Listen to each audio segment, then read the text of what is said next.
Good afternoon, members. I call Committee of Supplies, Section C, to order. We are meeting today to continue the consideration of the budget estimates of the Minister of Environment and Climate Change Strategy. I now recognize the Minister to move the vote. Thank you, Chair. Resolved that a sum not exceeding $188,053,000 be granted to His Majesty to defray the expenses of the Ministry of Environment and Climate Change Strategy Ministry Operations to March 31st, 2025. And if it pleases the Chair, I have an answer to a question that was asked earlier this morning with respect to the total amount in fiscal year 24-25 that will be allocated to the Climate Action Tax Credit. If the Minister would carry on, please, that would be fine. I will, and I will give this answer with the caveat that if the member wants to dig into it more deeply, I will refer that question to the Minister of Finance, because the reason it took so long to answer the question this morning was looking at different columns of numbers that, without a fairly detailed explanation that we got over lunch, didn't jibe for me, but I can assure the member it does jibe. But if she wants to know how, she should ask the Minister of Finance. The total amount in budget year 24-25 is $1.022 billion. Recognizing the member from Kelowna Mission. So the Minister is correct. That is not the number that I was expecting. So I'll reference on page 75 of the budget, where under Climate Action Tax Credit Enhancements, it actually says that effective April 1st, 2024, the new revenue from the carbon tax is $229 million, and the climate action tax credit is forecast to be $687 million. So from that, I'm not sure or understanding where the Minister is quoting $1 billion, but if he could just direct my attention to it, that'd be great.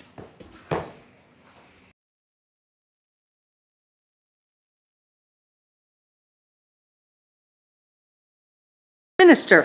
Thank you. That figure is from page 125.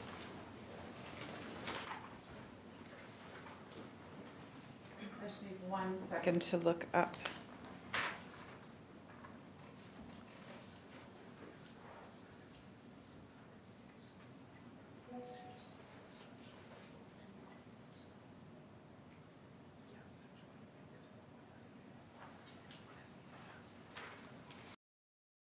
Member. Thank you. So could the Minister explain where we got $1,022,000,000 in planned cost and how that correlates to the $229 million plus the $687 million?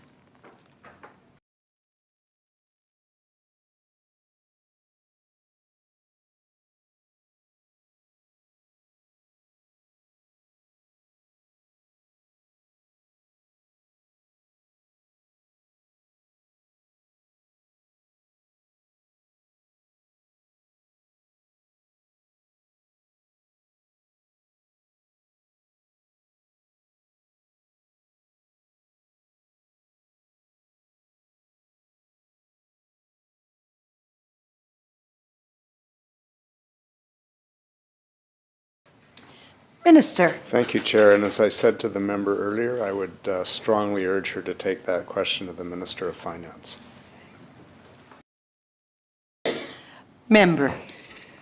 So it's a little bit disappointing that the Minister doesn't actually understand or know how the climate action tax credit is going to be giving money back to individuals, or the amount that it's going to be giving back, especially since the Minister has been on his feet quite a bit in the last few days explaining how that money is going to actually benefit British Columbians. But, and I say a big but, from the budget documents as well as their own estimates on how much will be given back to British Columbians, those numbers are not adding up in any way, shape, or form. And in fact, gives reason for pause and maybe understanding when it comes to the other provinces and why the other provinces are getting a lot more back than what we are. I will ask the minister, British Columbians right now are paying the highest net fuel and carbon tax of any province. So even weighing in the minister's assertion that BC pays less carbon tax, therefore we get less back, even on that, we should be a net positive according to every other province. We should not be in any way in a deficit position to the amount that we actually get returned or that we pay. We also know that 44% of British Columbians are $200 away from bankruptcy. 22% of them are just flat out of money. So how does the minister justify the continued increase with so many British Columbians just barely making it?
Minister. Thank you, Chair. Well, I can assure the member and you that I fully understand what the amount of the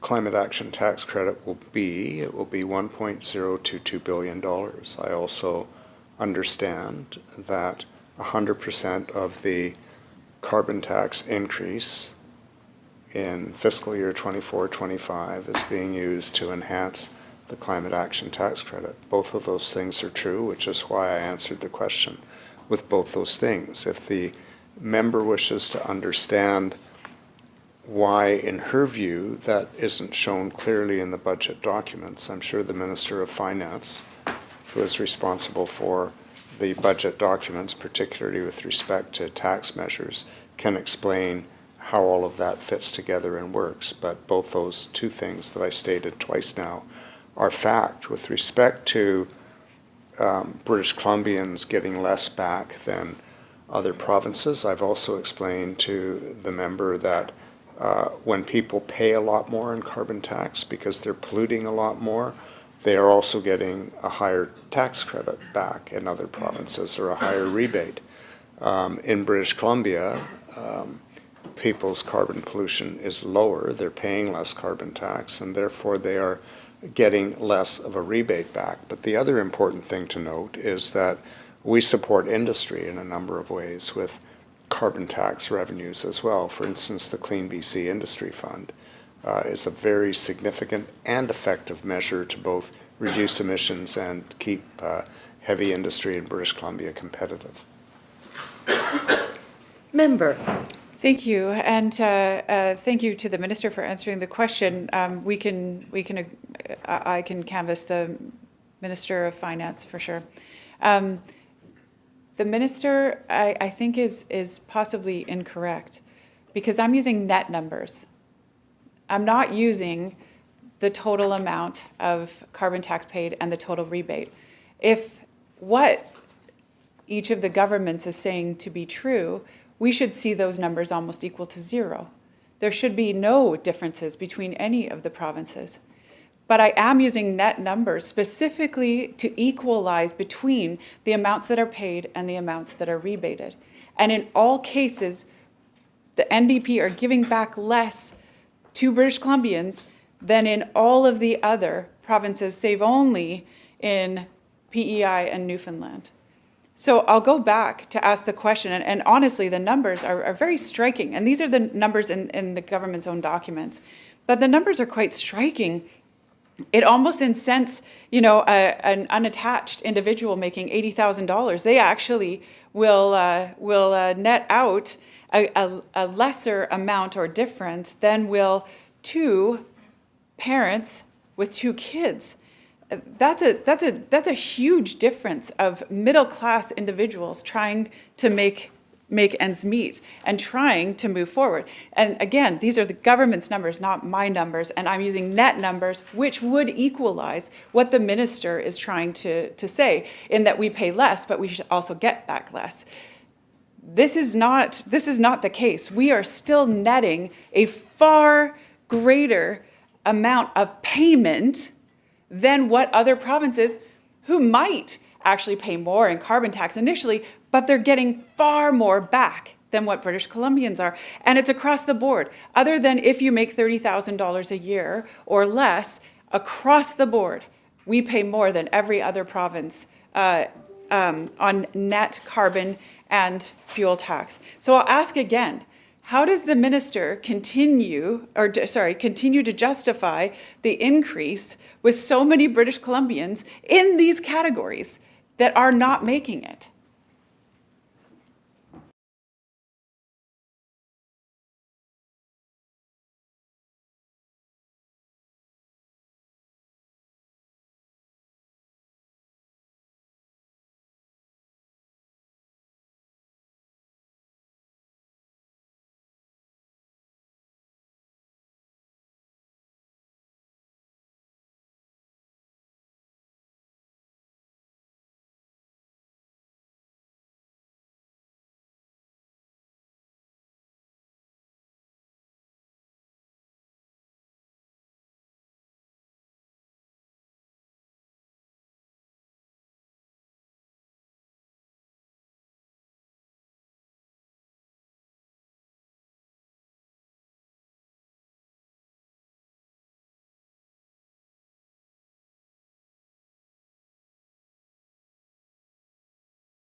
Minister. Thank you, Chair. The problem with the member's calculation is she is looking at the carbon tax and the climate action tax credit as the only thing that affects affordability for individual British Columbians. She's not looking at, for instance, the significant drop in ICBC rates that was introduced by this government. She is not looking at the significant enhancement to the BC Family Benefit as well as the BC Family Benefit itself that puts substantial amounts of money in people's pocket. She is not looking at the fact that there are no longer tolls on bridges for people who have to commute to work. She's not looking at the fact that we introduced the largest middle-class tax cut in BC history by eliminating the medical services plan premium. She is not looking at the fact that a family of four earning $100,000 a year is paying $3,000 less in provincial taxes than happened in the last full year of the BC Liberal, now BC United Party government. You cannot look at one measure in isolation. You need to look at all of them. So the other reason that we don't have as significant a rebate as some provinces today, although we're scaling it up, is we also have the Clean BC Industry Fund and we have a BC output-based pricing system that are quite different from the national formulas, and that is intentional. That is so we support industry to decarbonize in a way that works for them and in a way that matches their consultations with us about what they would like to see in a BC climate plan and a BC carbon pricing plan. And it's important to do that because by doing that, we are supporting British Columbia businesses to remain competitive, to continue to employ British Columbians at good wages that also contribute to household stability, and we are at the same time reducing emissions. So I would say, look at the entire package. Anyone, myself included, can pull one item out to make a case. But if you want the accurate picture, you have to look horizon to horizon. Member. Thank you. And I would disagree with the minister. The carbon and fuel tax net values actually give us an equal to equal way of assessing how much each person in every province is paying.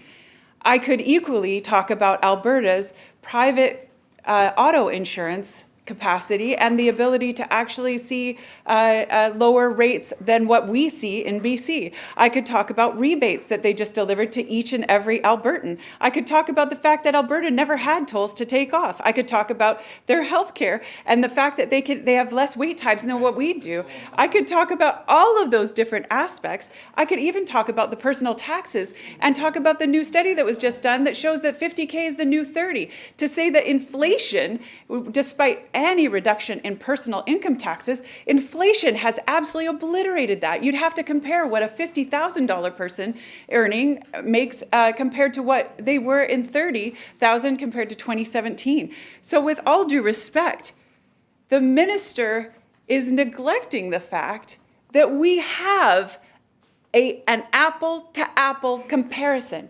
An apple-to-apple comparison that we at every single, that the government uses to put in the NDP's own budget book that allows us to see what Alberta is paying and what Saskatchewan is paying and what Manitoba is paying back to its citizens versus what BC is actually giving back to its. And now you could make an argument that many of these are federal. But then I would come back with the argument that says, why wouldn't we follow the federal system in its entirety then?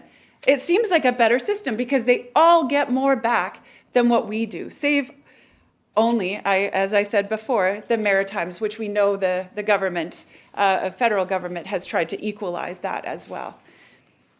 In 2022 in estimates, I actually asked the minister, and I'll quote, British Columbians pay more than double what any other province does. How does the minister answer to that, end quote. Part of the minister's answer was, and I'll quote, but British Columbians also have made it clear that they want the government to take action on climate change, end quote. So I'm going to ask the minister again. What will the minister say to 50% of British Columbians who are $200 away from insolvency, 70% who did not want the increase that happened yesterday to the carbon tax, and 60% who don't want the carbon tax at all. How does he explain why these same British Columbians pay the highest amount of net carbon and fuel tax in Canada?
Minister. Thank you, Chair. What I would say to British Columbians is if you look at the comparison of provincial and federal taxes by province in 2017, right after the last full year of the BC Liberal government, the total tax paid by a two-income family of four earning $90,000 was $19,041.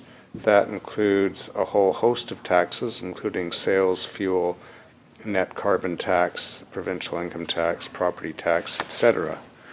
If you look 7 years later, the total tax for a family, two-income family of four earning $90,000 is $12,741, or about $6,300 if my top of the head math is right, which is a significant reduction in taxes paid over the time this government has been in office, which is what I mean when I say if you're going to do comparisons, look at the whole picture. So what I would say to British Columbians who are struggling, and I know they're struggling with a whole lot of costs, which is why we're giving the BC family benefit, we're increasing it, we are putting 100% of the carbon tax revenue into the low and middle income climate action tax credit. But what I would say to those British Columbians is you should be very thankful that you're not still in the era of the BC Liberal government in 2016 when you paid almost $7,000 a year more in provincial taxes and all taxes prior to it being adjusted for inflation. Member? Thank you. I think you have to, any person, not specific through the chair, but any person has to adjust for inflation. If I compared a $30,000 income in 1994 to what a $30,000 income was being charged in taxes in 2012, I think I can make the same assertion. Why? Because no longer are those two numbers equal. I just quoted from the Vancouver living wage study that showed that $50,000 is the new $30,000. So I agree. You can't compare an apple in 2017 to an apple in 2021, which is precisely what I'm not doing. I'm comparing the orange to the orange to the orange to the orange to the orange in every single province in the same year. I'm not comparing it to a different year. I'm comparing all of those numbers to one another. to take a 2017 number, I would have to adjust for inflation, and I would have to adjust it into 2021 numbers. So at what point will the minister consider a pause on carbon tax that is affecting inflation by the Trevor Tome report, affects 10% of our inflation rate, is giving back less money to every British Columbian outside of a $30,000 income, and is at his disposal because we have our own tax.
Minister. Thank you, Chair.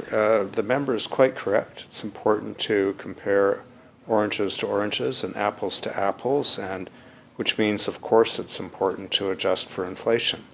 So, without adjusting for inflation, the difference between the tax load for British Columbians today and the tax load when the opposition was still in government is about $6,300, or about a drop of 33%.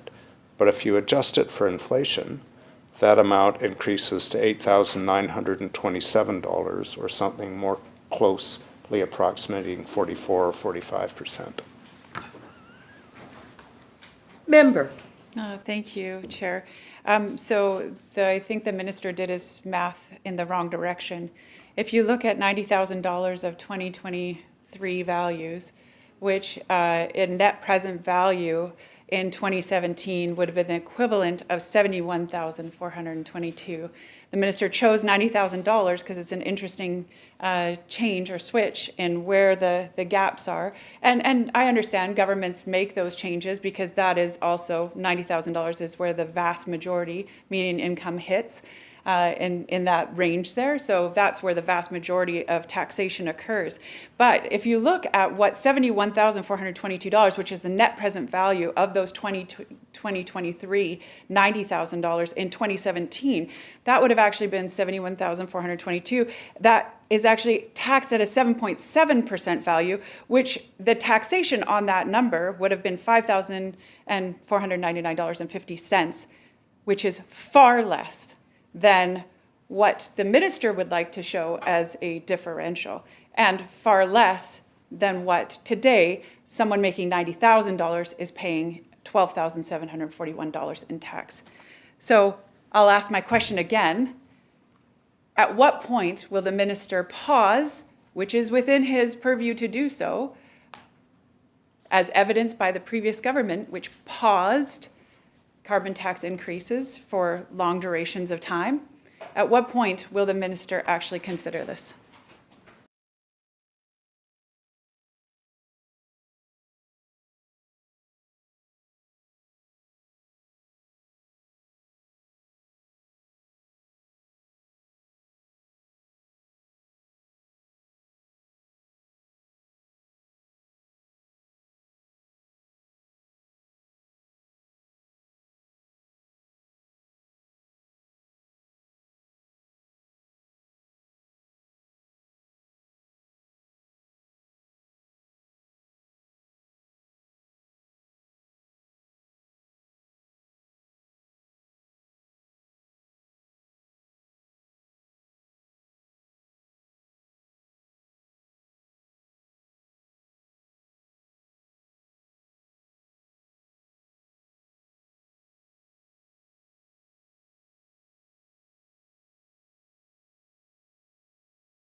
Minister. Thank you very much, Chair. So first of all, when the previous government paused the carbon tax, it was the only carbon tax in Canada. Today, there is a federal carbon tax, which the member knows full well applies across Canada. We administer it ourselves so that we can take the revenues and use them in a way that works for British Columbians and works for BC industry. But that's not the same as having the ability to pause the tax or opt out of it.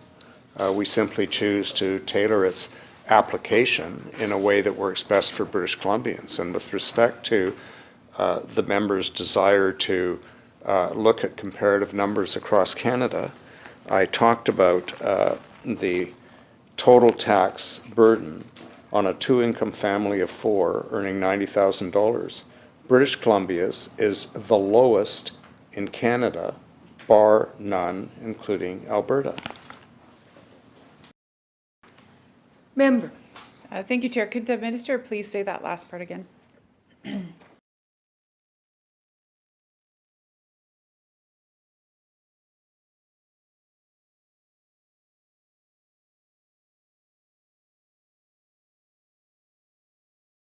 you, Chair. So to get more sorry. specific, Minister. thank you, Chair. To get more specific, two-income family of 4 earning $90,000. Comparison of taxes by province 2024, all taxes. British Columbians pay $12,741. Albertans pay $13,132. Saskatchewan pays $14,295. Manitoba pays $16,000. Sorry, I'm just checking my glasses here. $16,943. Ontario pays $17,121. Quebec pays $15,258. New Brunswick pays $20,377. Nova Scotia pays $22,553. And Prince Edward Island pays $22,121. Newfoundland and Labradorans pay $18,061. So to repeat, British Columbians, family of 4 earning $90,000 have the lowest tax burden in Canada, everything included. Member. Yeah, thank you so much, Chair, and for the minister's information. British Columbians also pay more in housing than anywhere else in all of Canada. We pay more in fuel taxes than all of the rest of Canada, and we pay more net carbon and fuel tax than the rest of Canada. Furthermore, it's not really big news to say that British Columbians pay less taxes overall. We did that when we were in government as well, so we're actually eroding that affordability, not actually increasing it. And I found it interesting that, the minister didn't actually respond to my net present value distinction, because I could keep going on and show how we actually were in a far greater position back in 2017 than when we are today. But I am going to go back to one of the other aspects that the minister said, and that was that we're part of a federal program, and that's why the carbon tax went up. Could the minister talk to me about Quebec and how much they raised the carbon tax yesterday?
Minister. Thank you, Chair. And first, I'd like to address a couple of points raised by the member opposite, one of which was that British Columbians pay the highest carbon tax and fuel tax in Canada, and yet the numbers I gave for total tax burden included both those taxes.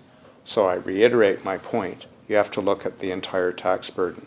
I'd also like to correct the member who said that that British Columbians paid the lowest total taxes in Canada when they were in power, when the BC Liberals were in power, and that's simply not true. BC taxes were higher than Albertan taxes by about 12%. And finally, with respect to Quebec has a system known as the cap and trade system. The federal government requires all provinces to have a system of equivalency. They have deemed through their own calculations that the Quebec cap and trade system, when looked at in its entirety, is equivalent to the federal carbon tax system, and that is the system in place in Quebec. One can assume that it is equivalent. Member. Thank you, Chair. And to the Minister, did Quebec raise its carbon tax yesterday?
Minister.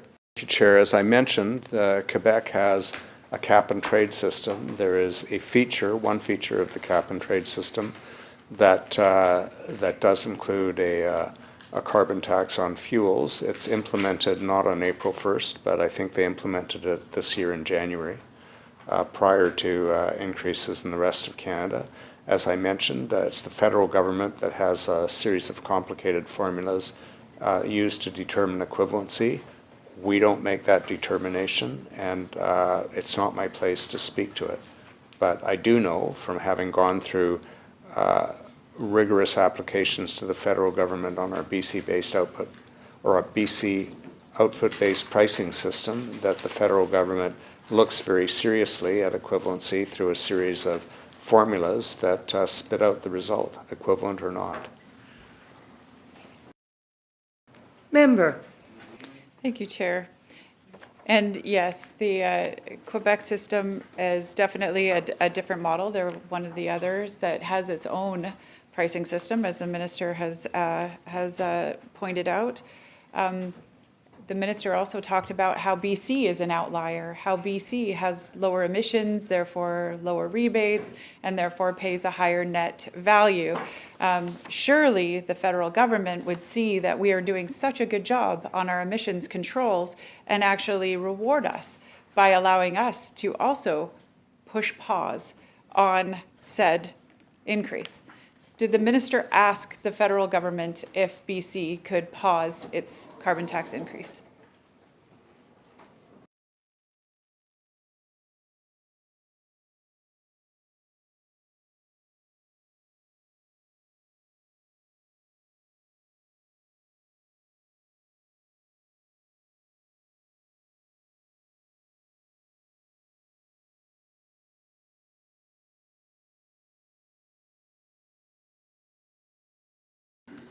Minister. Thank you, Chair. The issue isn't about special treatment or whether Quebec pushed pause. They didn't push pause. They have a cap and trade system. Part of that cap and trade system is a tax on fuels. They increased it in January. The federal government has a mandated carbon tax system, which 200 economists have said is the cheapest and most effective way to reduce emissions. It's cheaper than regulation, although it's more visible than regulation. And it is effective because it's a market-based mechanism that sets a price signal and can also be structured in a way to return significant amounts of money to both individuals and industry. So, no, I did not ask the federal government for permission to press pause because it's in BC's interest to fight climate change. It's in BC's interests, having invested so much in achieving clear results and beginning progress on a number of mechanisms and pathways to reduce emissions, to not lose our momentum, because losing momentum will cost British Columbians more in both the short, medium, and long term. Member. Thank you. And just so the minister is aware, I was really careful in all of my analysis in the orange to the orange to the orange to the orange to compare the net fuel and carbon tax. It was only in this particular situation, because I was only talking about the carbon tax in what was raised, that I used and asked specifically about the carbon tax system, which Quebec doesn't pay carbon tax. Individuals don't pay carbon tax. They only pay fuel tax, and that fuel tax is what, as well as the cap and trade, is under the federal program.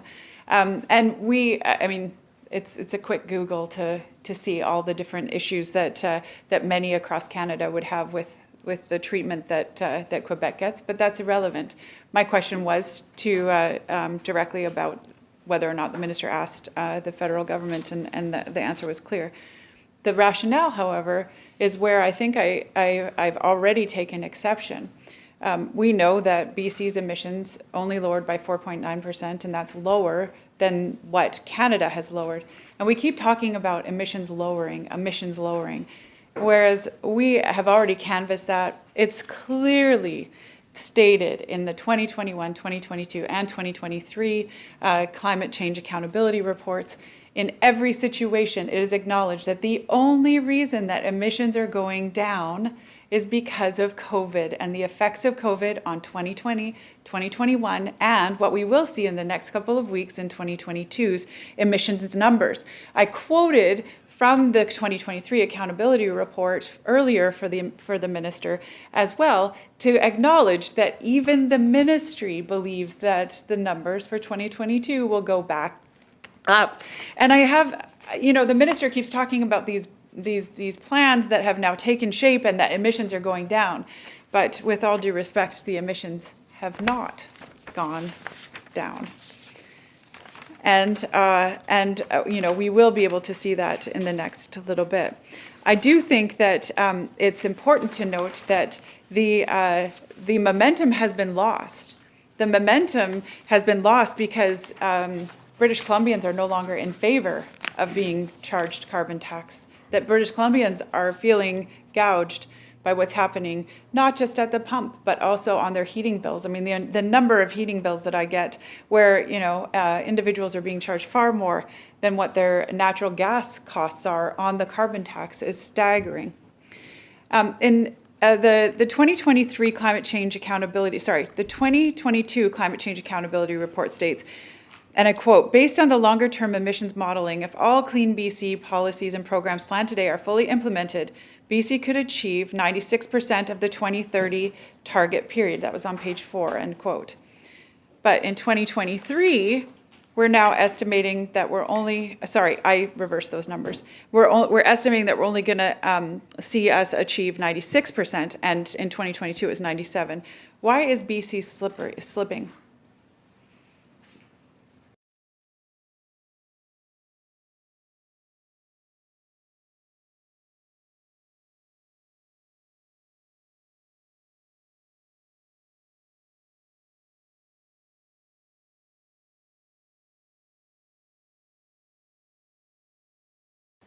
Recognizing the member from Kelowna. Sorry, just to clarify, because I had a lot of dates and years there, years and percentages. In the 2023, it says that we're only going to achieve 96%. In the 2022, it says 97.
Minister. Thank you, Chair. There's a number of academic papers that found targeted policies like... Minister, if I could remind you not to use devices while you're speaking. Thank you so much. I appreciate that.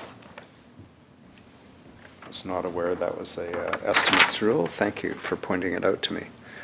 There are a number of studies, the names and dates of which I'd be happy to provide to the member, that indicate that targeted climate policies like BC's carbon tax specifically have proven effective in reducing emissions as compared to other policies in provinces like Alberta that produce results that are statistically insignificant.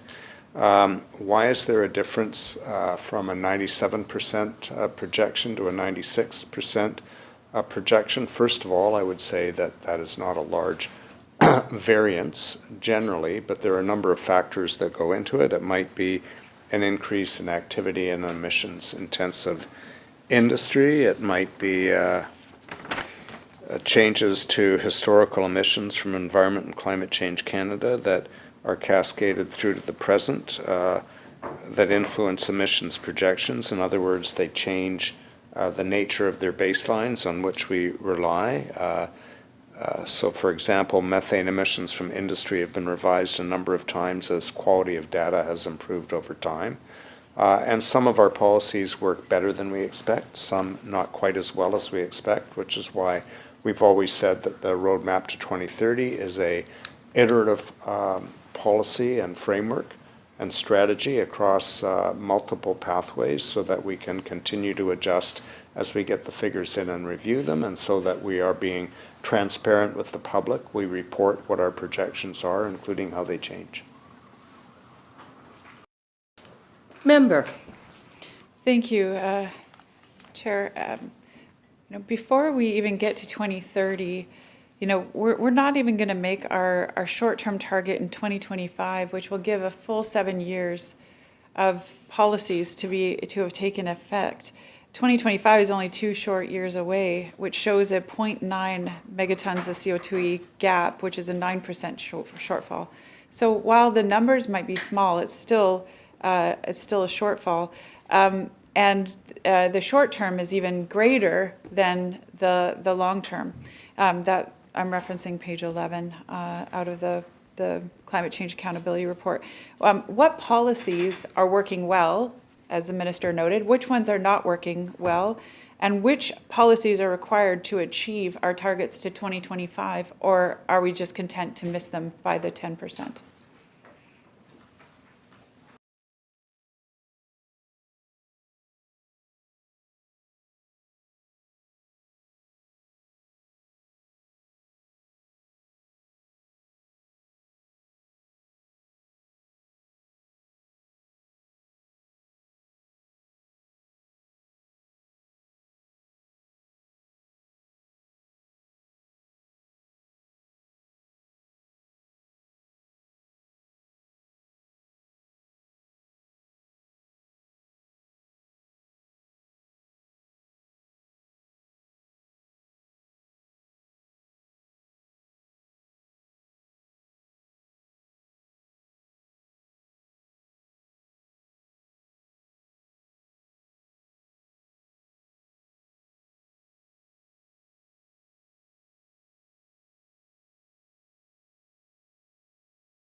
Minister. Thank you, Chair. So some examples of things that I think are working well in Clean BC. We have a 45% target for methane reduction by 2025. We're currently at 40%, and I think the indications are we will surpass our target. We have passenger electric vehicle sales, 22% of all new sales in 2023.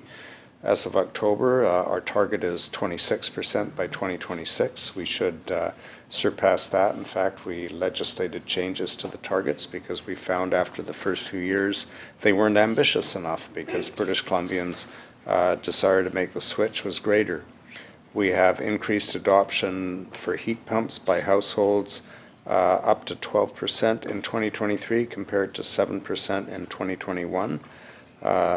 And we have a new zero carbon step code that's introducing additional criteria that local governments can use to require even cleaner new builds, and some municipalities are moving ahead more rapidly than the step code mandates because they are eager and they're ready to make those changes. We introduced a new energy action framework, and just last week introduced the framework for the oil and gas cap emission regulation to meet our oil and gas sectoral targets for 2030.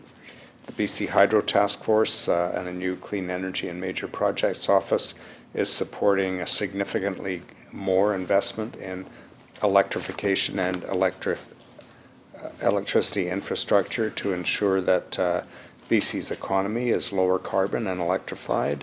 We've supported 193 communities through the first year of the local government climate action program with 59 infrastructure projects for renewable energy, clean transportation, and buildings efficiency.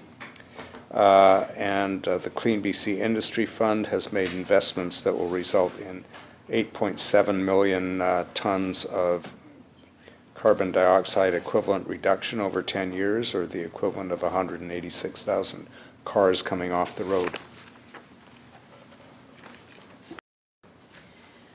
Recognizing the member from Fraser-Nicola. Thank you, Madam Chair. Through you to the Minister, I'm just going to ask a few questions about some parks in my riding. And the first one I want to talk about is the Coquihalla Canyon Park, which is Othello Tunnels. It was severely damaged during the atmospheric river in November 2021. It traditionally receives 70,000 visitors in a season and is a significant driver for the local economy in Hope. Hope Council's been advocating for the cleanup and reopening of the tunnels for 2.5 years. I know we've recently had an announcement, but I'm just asking if the Minister can confirm the work plan and budget for Othello Tunnels is included in this budget.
Minister. Thank you, Chair, and thank you to the member. We're excited about beginning work on Othello tunnels. I know the people in the region are excited too, particularly the various tourism operators who have been impacted and would love to get back into all the business that flows from that being opened. So the short answer to the question is yes, and it's assisted by money from the Federal Disaster Financial Assistance Program. Member.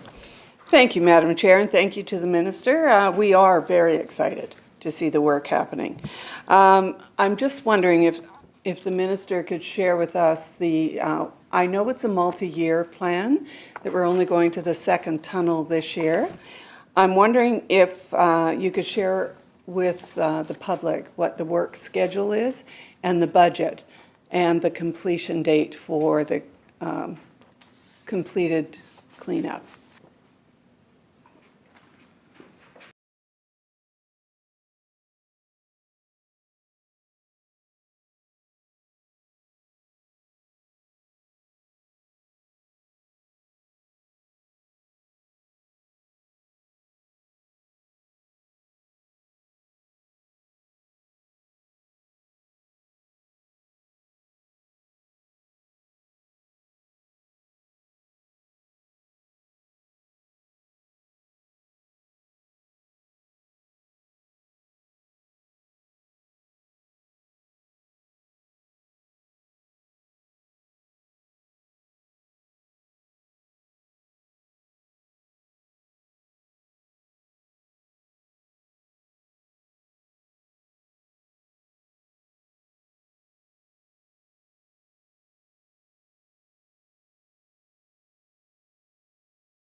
Minister. Thank you, Chair. So our goal is to complete Phase 1 repairs by July 2024. Phase 2 includes replacing Bridge 1 and repairing Bridge 2. Our hope is to have it completely open by summer 2025, but there are some unknowns around fish habitat and protection, and if there are some matters that require delay, we still think we can have a partial reopening by summer 2025, if not a full one, but we're not in a position to guarantee full reopening at this point, even though that is our goal. Member. Thank you very much. And with that in mind, I'm making the assumption the money's in the budget for the 2-year project, and if it goes to 3, completion is the final goal. And I'm going to assume that the nods say yes. And it's not the Minister nodding, it's the staff. Next question is Gold Pan and Ski Hiss Parks. They are very close to Lytton. Both these parks have been closed since the Lytton fire in 2021. Lots of questions in the area as to what is the holdup in reopening these provincial parks.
Minister, new chair. Welcome, new chair. Thank you very much. And to the member, thank you for the questions. Gold Pan has significant slope stability issues due to the mudslide, so it remains closed, and we'd be happy if the member would like a more detailed briefing by regional staff to do that. Ski Hiss is scheduled to open May 2024 fully. I think we're just going to take a 10-minute recess. Can we Do you want to, okay, one quick question from the member for Fraser-Nicola. Thank you so much. I have to be in the other chair. So one last question. That is great news because it really makes a huge difference to the corridor, the Fraser Canyon corridor, and also to people who are hoping to go back to Lytton to build this summer, and they need a place to stay. So that's great news. The last question is around Sasquatch Park. I've been approached in regards to this park, and the question is there an evacuation plan in place for Sasquatch Park, considering how many wildfires we're seeing? And member, do you want to hear the answer to that? So we'll just wait and then we'll call a recess. Thanks, Minister.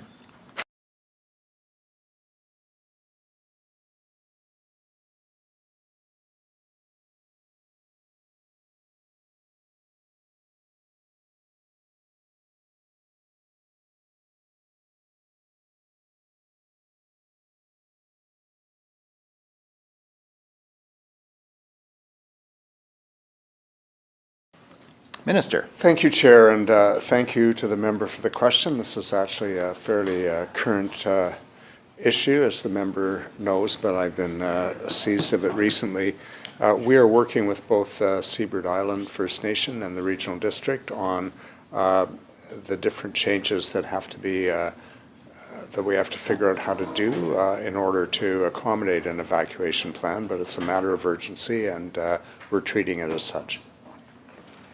Thank you, Minister, and members. We'll take a 10-minute recess and we'll be back at 3:10.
Call the committee back to order and recognize the member for Kootenai East. Thank you, Chair, and thanks to my colleague for affording me some time, and to the minister. Just a quick question on parks in BC, and it's come to my attention that there's a couple parks in my area, namely, I think it's Norbury and Moyer Park, that won't be opened, I believe, until May 15th. This is not the norm. Usually, folks in the Kootenays are, can hardly wait to get their fishing rods in the water as soon as that ice comes off. And we've had some spectacular weekends here, and Mother's Day is coming up, and May 15th is kind of a long ways out for a lot of these people that want to access to the waterways. So maybe the minister can explain why this is happening and, more detail on that.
Minister of Environment and Climate Change. Thank you, Strategy. Chair.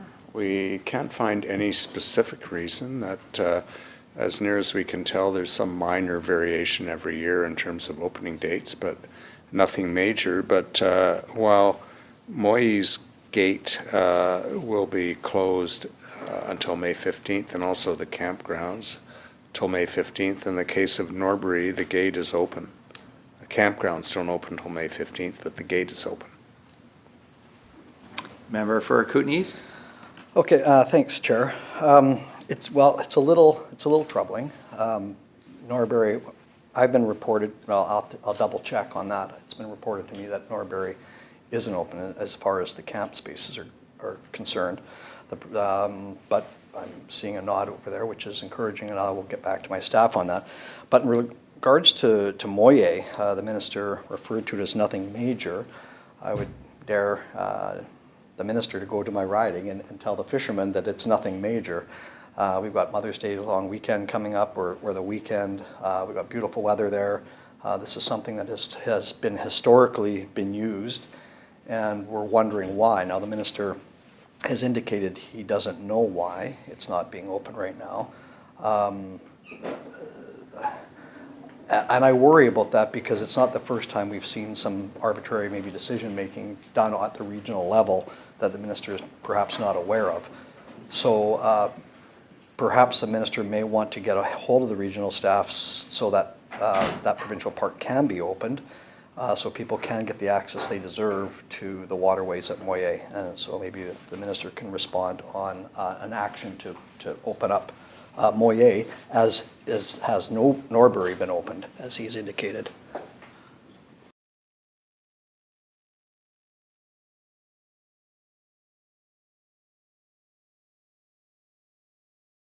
Minister.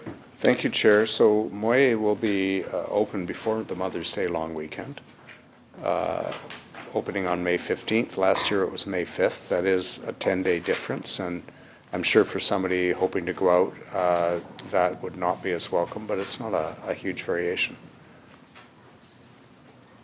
Member. Yeah, well, the question is, why is it not open now? It should be open now, as Norbury is open right now, and that is the crux of the question right now, is why can't that be open now? The minister is unaware why it's not open now, so maybe the minister, and just as a request, that he would want to get in touch with the regional office to ensure that it's open now. So maybe the minister can maybe not split hairs on when May 15th happens. The fact of the matter is it's not open now, and maybe the minister can direct staff to open it now.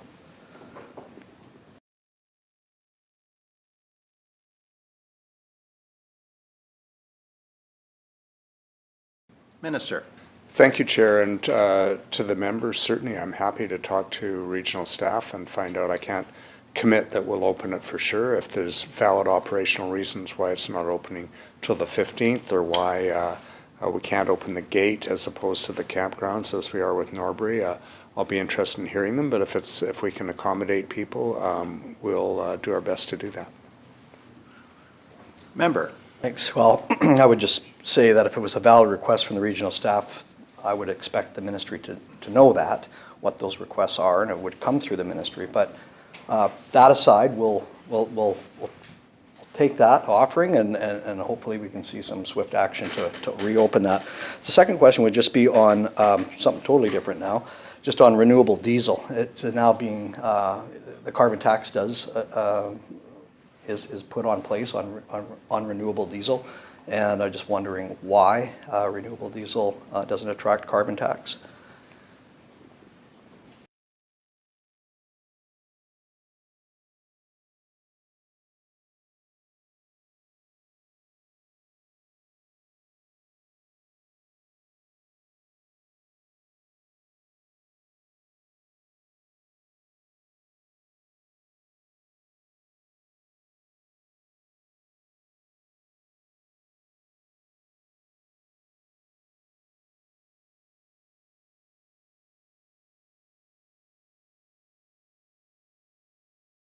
Minister. Thank you, Chair. I'd refer the member to the Ministry of Finance for that question. They determine which fuels it should apply to.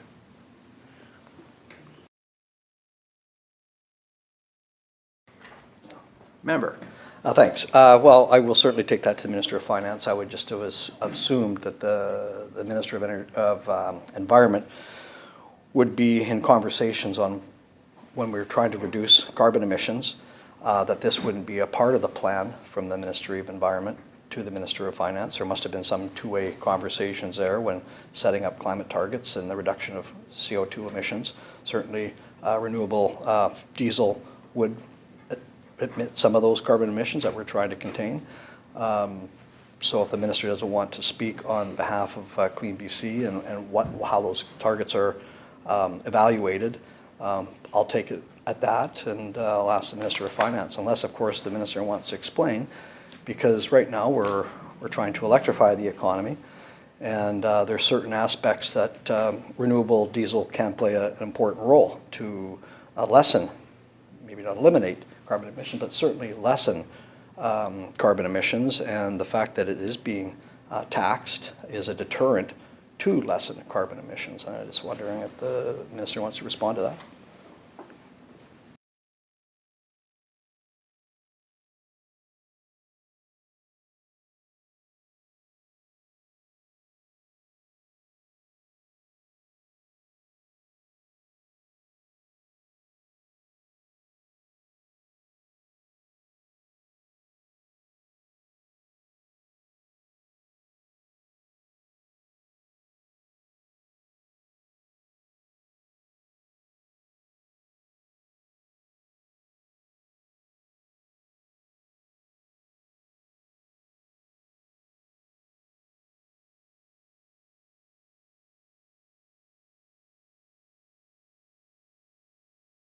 Minister. Thanks, Chair. And to the member makes good points, and the member is also correct that obviously we want to incent the use of lower emission fuels, and there has been a number of conversations between my ministry and the Ministry of Finance. The issue is trying to work through the determination of how much is renewable diesel, what percentage it may make if blended, when it's used at a pump and when something else is used at a pump, and they're trying to figure that out, and that's why I referred the question. But I just, for assurance, it's certainly not an issue to which we're not paying attention. Member for Kelowna Mission. Thank you, Chair. And I'm going to take us back to the Climate Change Accountability Report and hopefully end our time on that. The minister right before the break was talking about the policies that have been successful in reducing methane, in increasing the number of EVs, in looking at the heat pump usage, and then the step code and housing aspects. And we'd previously canvassed a number of those policy aspects. And with step code, it was determined that it was going to result in about 1 megaton of CO2e by 2030.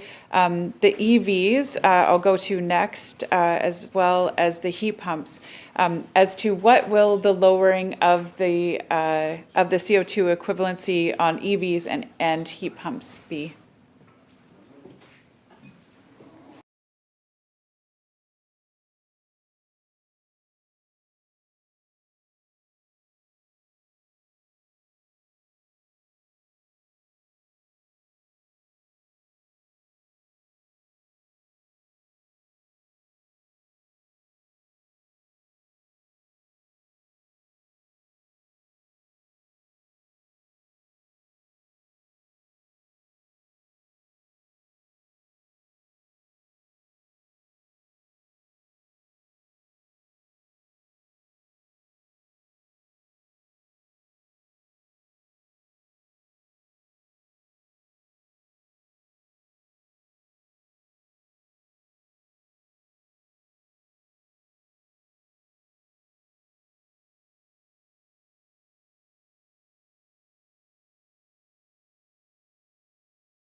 Minister.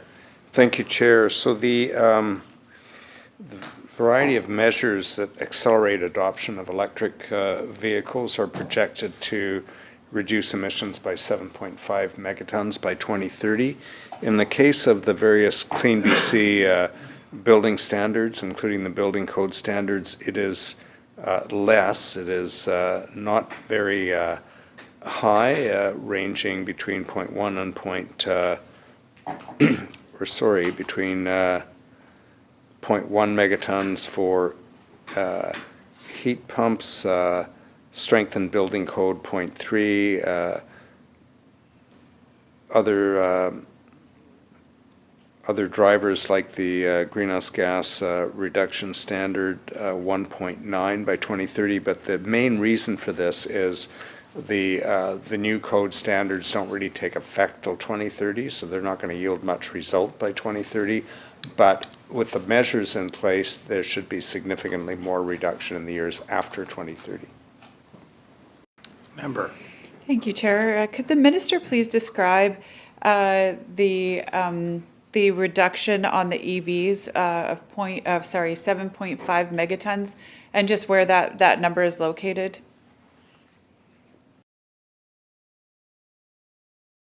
Minister. Page 36 of the 2023 Climate Change Accountability Report. Member. So does that number include just the light duty, or does that number include all of the electrification?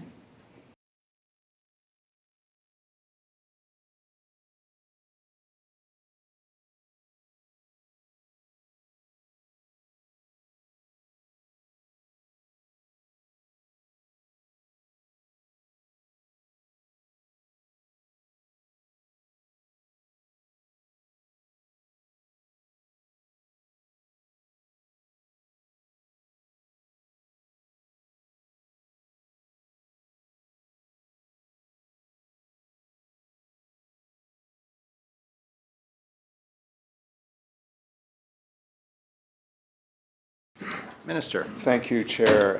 And to the member, it includes light duty, medium duty, and heavy duty. Member. Thank you. And so the new policy that was introduced this fall with the new bill on EV light-duty vehicles, could the minister please tell us how much that will reduce our emissions by? Minister. Compared to the previous target or overall? Member. Actually, if the minister could pull out the light-duty vehicles from the numbers that he just stated on page 36, how much will the new Bill 39 or the new ZEV standards create, and just compared to baseline, not compared to the acceleration, but just to the full baseline?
Minister.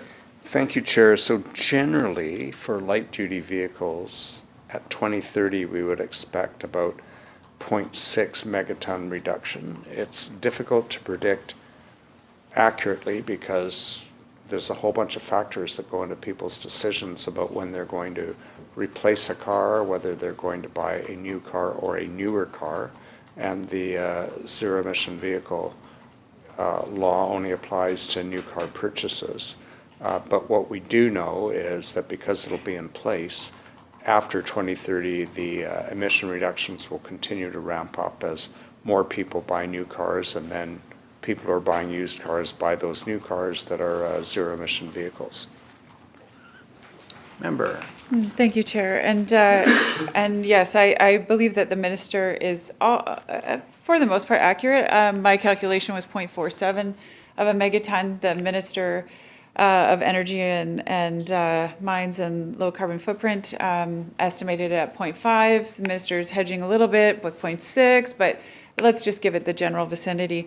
But on this list that the minister had suggested was the 7.5 reduction, there's a lot of medium and heavy duty vehicle targets and initiatives that are not yet into policy, that are not yet moving that dial forward. And as we know from the emissions actual GHG calculation or stats, we know that heavy and medium duty vehicles are really the main source of transportation emissions. It's not as much on the light duty. And as the minister aptly pointed out, it will take us years. I would argue it's going to take us decades to actually convert over all of the light duty vehicles. There's 3.7 million light duty vehicles on the road today.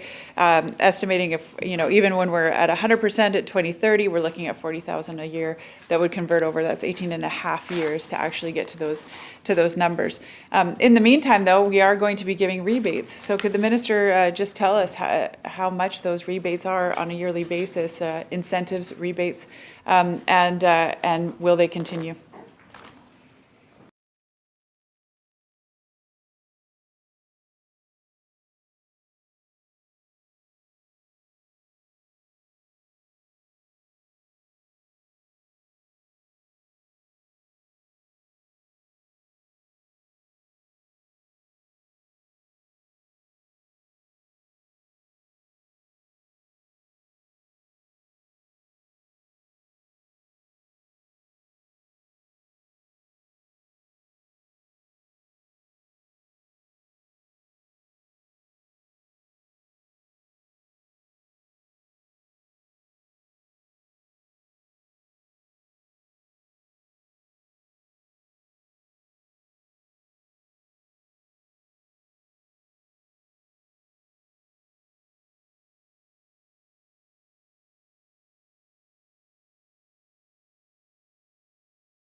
Minister. Thank you, Chair. It is not an entirely easy answer to question to answer because some of the funding comes from low carbon fuel standard credits, some of it comes from BC Hydro. The program is administered by Emily, so I would suggest that the member take the question to the Minister of Energy Mines and Low Carbon Innovation. Member for Kelowna Mission. Thank you so much. And I actually have taken it to the minister, and the minister confirmed that, yes, indeed, it does come from a myriad of sources, but there is only one British Columbia taxpayer, ratepayer slash anything else payer. And thus, it would come from their pocket in some way, shape, or form, and not just magically from BC Hydro. BC Hydro gets their money from, i.e. our taxpayers.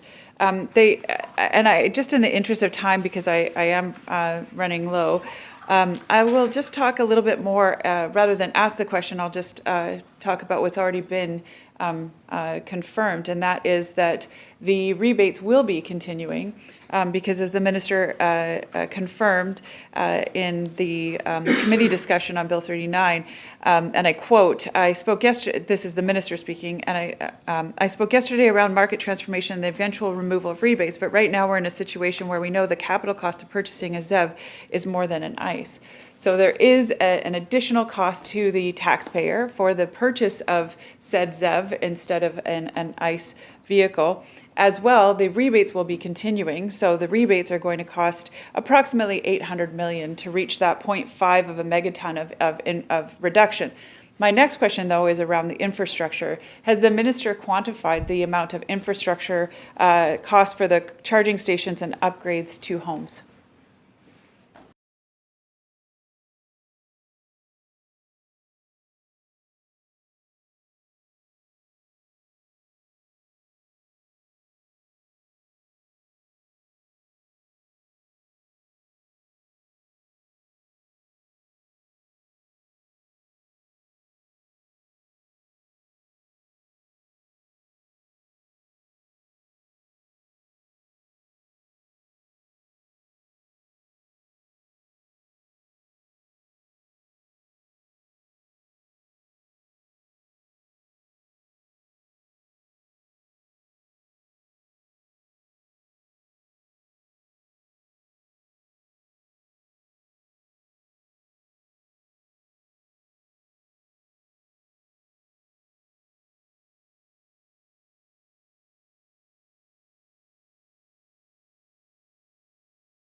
Recognizing the Minister of Environment and Climate Change Strategy. One moment. I'll withdraw the recognition.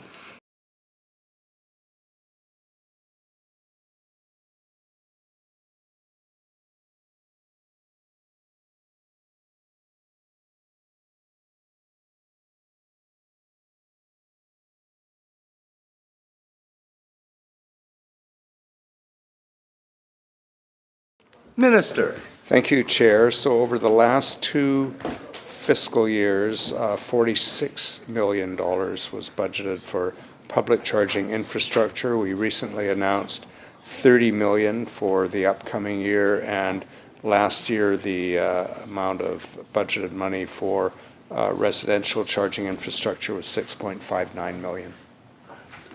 Recognizing the member of a Kelowna Mission. Thank you.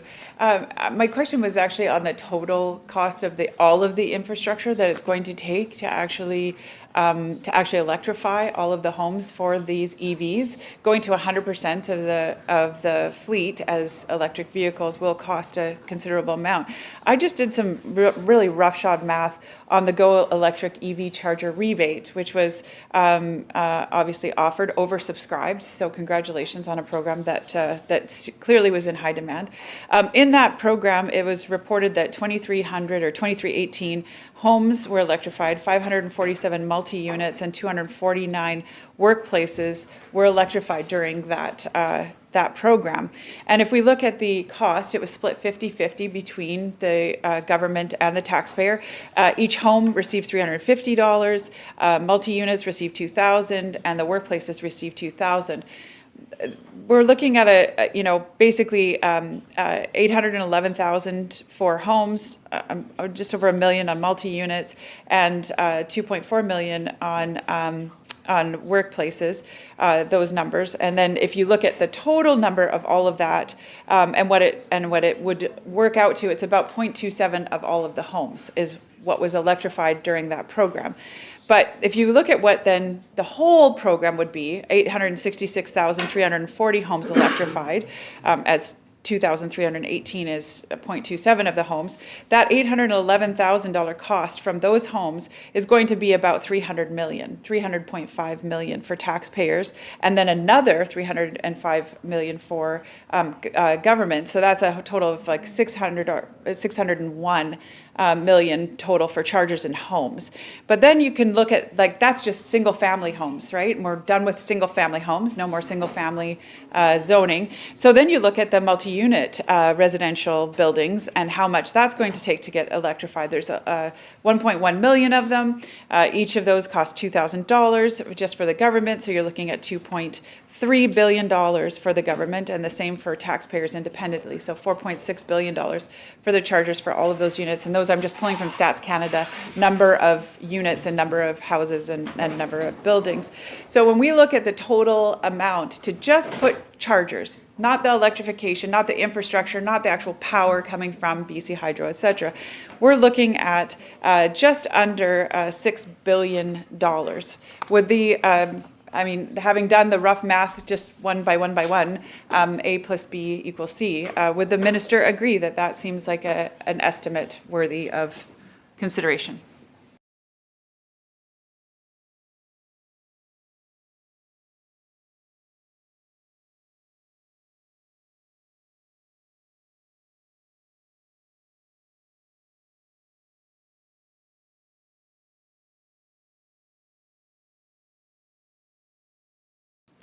Minister.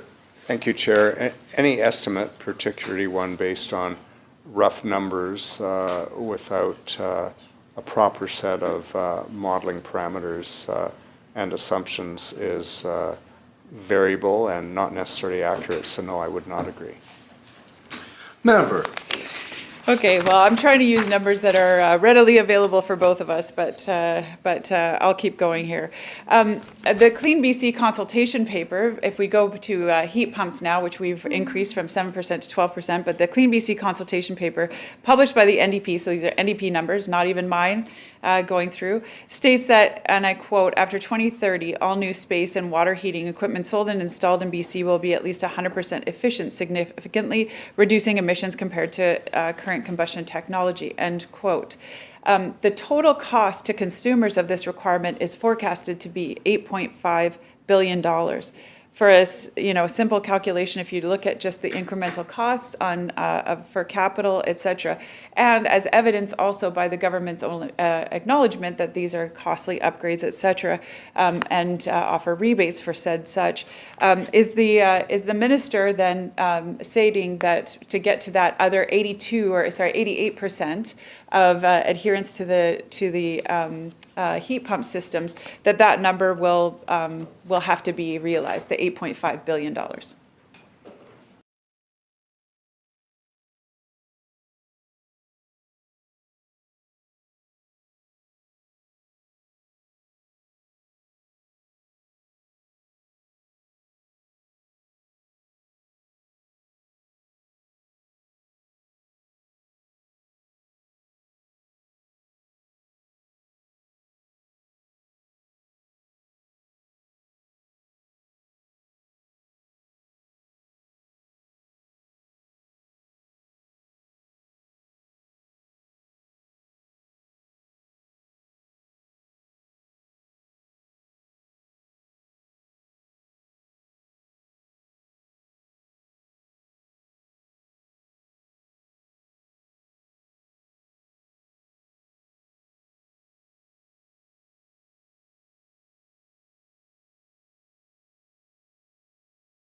Minister. Thank you, Chair. Well, first of all, I would suggest the member go into the methodology of the paper with Emily, as it's an Emily paper, but the member also omitted to include the operating cost benefits associated with the transition. That is also in the chart she referenced. Member. So the minister agrees that it will cost the 8.5 billion to convert to heat pumps, the actual cost to consumers?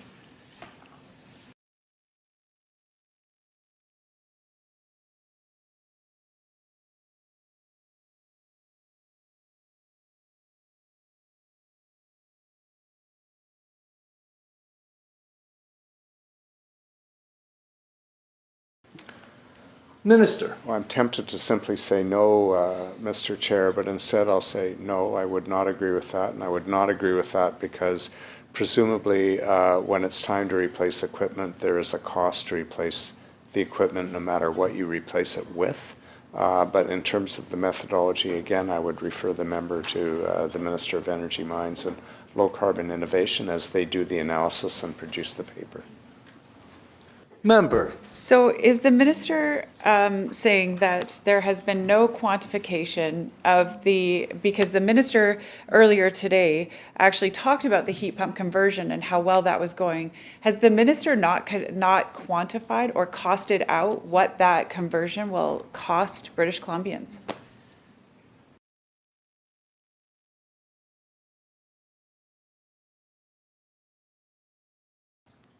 Minister. Thank you, Chair. The report has a cost-benefit analysis, but it's I'm not going to answer questions for a paper produced by another ministry when the member has the opportunity to question the minister responsible. Member.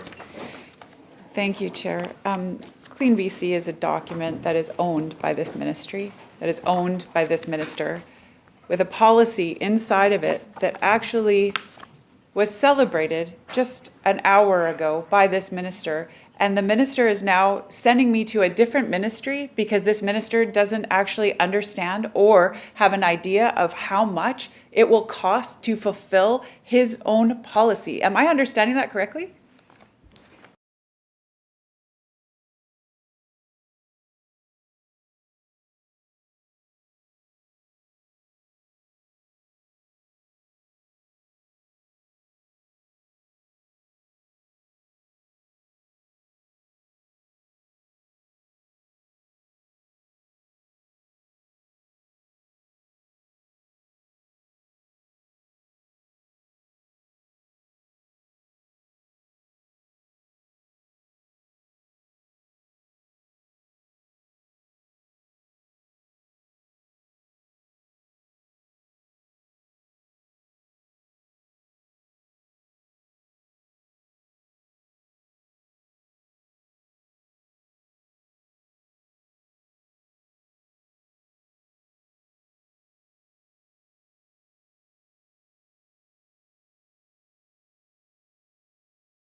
Minister.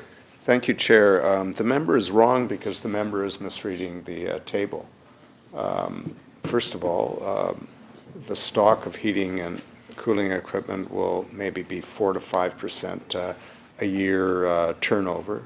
So over a period of 20 to 25 years, during which there will be upfront capital costs, the operating costs will be a net benefit and decreased costs to those people who have made those changes over time. Member. Thank you so much. And I wish I had more time because I would love to delve into the very charts that the minister is talking through and and talk about what that conversion looks like and the unseen costs of conversion, et cetera. But I won't be able to. I'll just ask this one final question and then I'll wrap up some comments and turn it over to my colleague, the leader of the third party. Page 12 in the Climate Accountability Report actually says that, and I quote, additional or more stringent actions may be needed for BC to achieve its 2030 targets, end quote. And then it goes on to talk about the government will be monitoring emission trends and is prepared to adjust action measures. The minister earlier talked about, measures that are working, measures that are not working, although he didn't say which measures those were not working. My question to the minister is, what additional or more stringent actions are there on the table for consideration, and what modeling has been done to determine the impact of those potential actions?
Minister.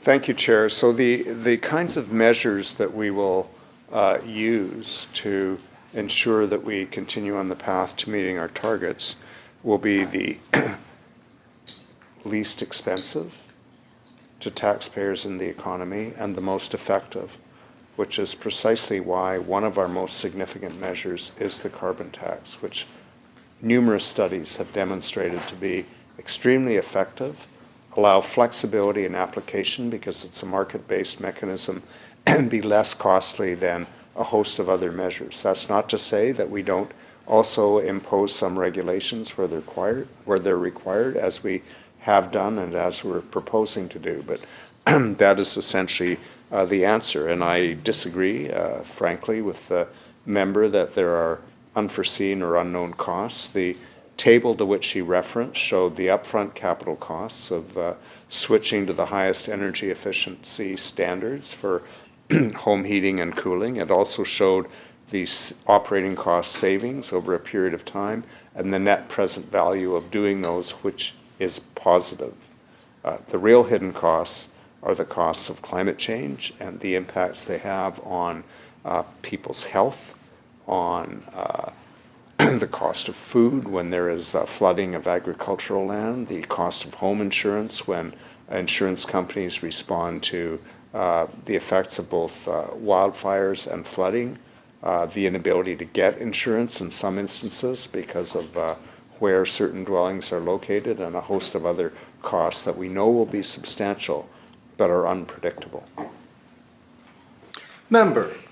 Thank you so much. And I just want to say thank you to the minister for all of his answers over the course of the last, I guess it's been weeks, but with a little bit of a break in between. And I also want to just extend my thank you to Jeremy and Kevin and Laurel and Jim and Ranbir and Chris and Amy, but I don't know if Amy is here anymore or when she was here. So thank you guys all for all the preparation, because I know it's a lot of work, and I really appreciate it. I hope that over the course of these estimates, I was able to cut through a little bit of the noise, because I think it's time that we face a pretty difficult truth. And, you know, as the minister and I started our time together, we talked about the economy. And as we just heard from, you know, CPAs this morning, our economy is stumbling, and it's on a sharp decline. And I would have to say that the Clean BC numbers show us where part of that decline is actually coming from. Clean BC has been pitched as the golden ticket to blend green progress with economic growth, but it's clear that this strategy is backfiring, and I would argue big time. The facts are in, and they're painting a pretty grim picture of our financial future. Our province used to be one of the top 3 economically, and now we are in the bottom 3 in the course of the next 2 years of forecast. And while I appreciate the Minister of Environment and his championing of Clean BC, it's no longer the eco-friendly economic booster. The reality on the ground is telling a very different story. Our once thriving economy is sliding dangerously close to the bottom of the national ranks. And what's worse? Well, now the minister has changed the narrative of Clean BC, indicating it's no longer an economic plan that they were proud of in 2018, but it's an emission reduction model that has an economic model attached to it. And this emissions reduction model, known as Clean BC, was touted originally as the economic plan. And I'm very frightened by the assertion that the economic model attached to this emissions reduction plan isn't correct. Because what these numbers show us is that we are careening towards economic disaster, but this minister won't even acknowledge the economic forecast numbers for BC, won't acknowledge the risks that are present, and also hasn't bothered to get a different model done to know what the impact of the environmental measures will be on the economy. Question after question after question that I asked today, I either got sent to a different ministry or told that that number didn't exist. And I'm doing raw numbers simply from rebate programs that the ministry has overseen. So instead, he seems content to watch BC slide from economic first or second place in the country to almost last. And I don't know what's worse, not having a model or having ones that are being ignored. But either way, our emissions are going up, not down. The only reason that we have the emissions data that we do is because of COVID-19. And his own documents show that in 2022, emissions will go up again from 2021. So this head in the sand approach isn't just disappointing, it's a direct hit to every resident of British Columbia. And this price tag is massive. It's actually staggering. Just a few of the numbers that we've discussed today. With our EVs, we've got 0.5 of a reduction being done for $800 million. For heat pumps, we have somewhere, I'm going to put it in half. We've got 4.25 to 8.5 billion for 0.1 of a megaton of reduction. For step code 5, it's going to cost British Columbians $1.2 billion every single year.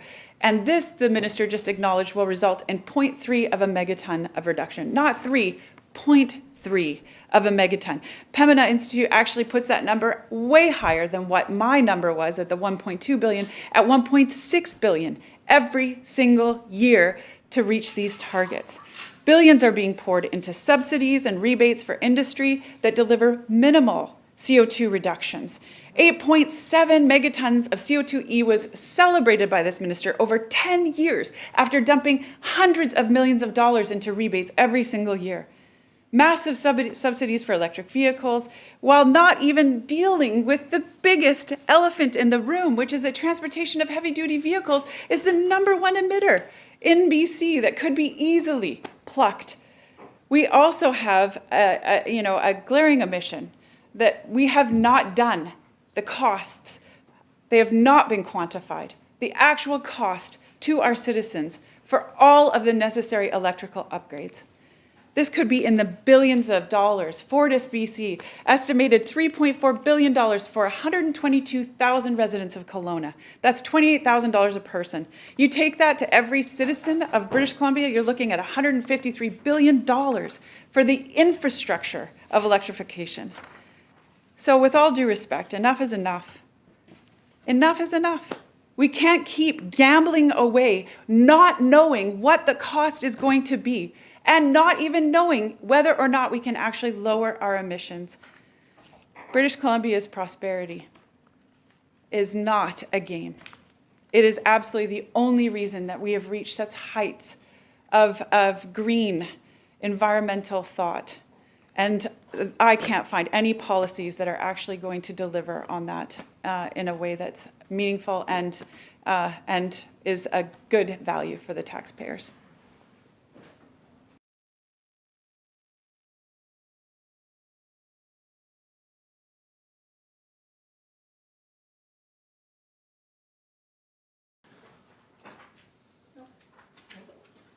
Recognizing the member, leader of a third party.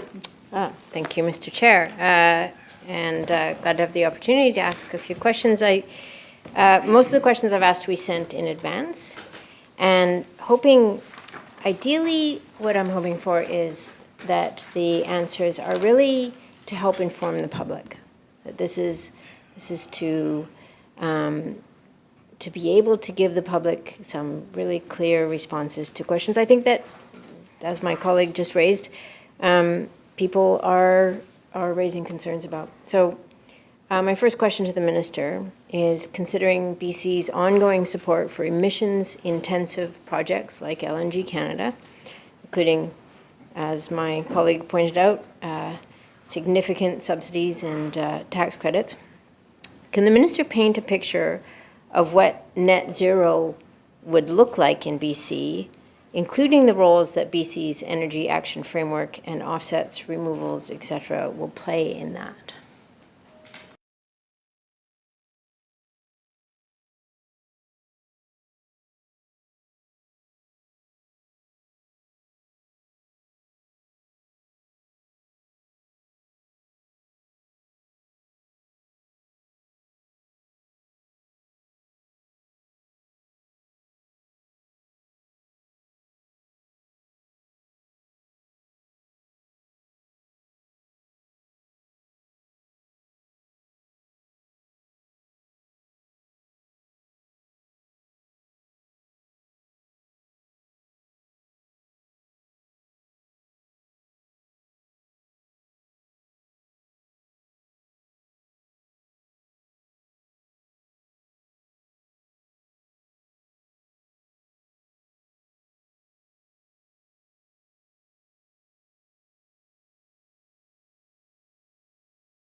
Minister. Thank you, Chair, and thank you to the member for the question. And the purpose of net zero new industry will be that industries that are setting up, particularly heavy emitters, which in most, if not all cases, would require going through an environmental assessment process. But in either event, we would foresee a situation where the proponent would work with the Climate Action Secretariat to go over their plans for net zero and to receive advice and input from the Climate Action Secretariat.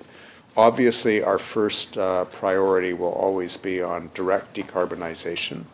That might be new processes, it might be new technologies, it certainly will be electrification, and we're already seeing mines moving as quickly as they can to electrify. Carbon capture and storage is in some ways not fully developed, certainly on a commercial scale, but we will have strict standards for the carbon capture and storage projects to be real and permanent in terms of eliminating the carbon that is captured from the atmosphere. And when that happens, that is an absolute emission reduction, or at least a displacement of the emissions and removing it from the atmosphere. Just as we did with BC's output-based pricing system, we will develop a process to likely entertain offsets. Offsets would have to be credible, verifiable, and would, most importantly, I think, be acceptable in terms of international emission accounting standards, because the whole purpose of this is to work toward meeting our targets. It is not the first choice, but it will be necessary to close some gaps.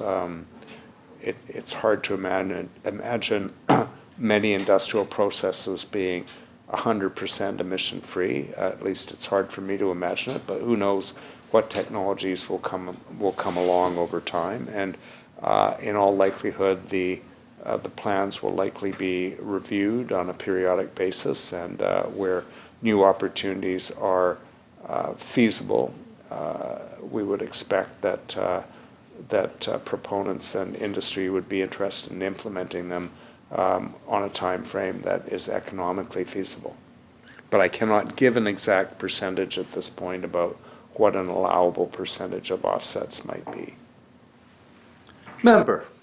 Thank you, Mr. Chair, and thanks to the Minister. I guess just delving into that a little bit more, if the Minister could explain to the public how to square the goals, the stated goals of this government and the climate change strategy and achieving net goals with continued support and really subsidizing of some of the highest emission projects like LNG Canada. How should the public square that contradiction?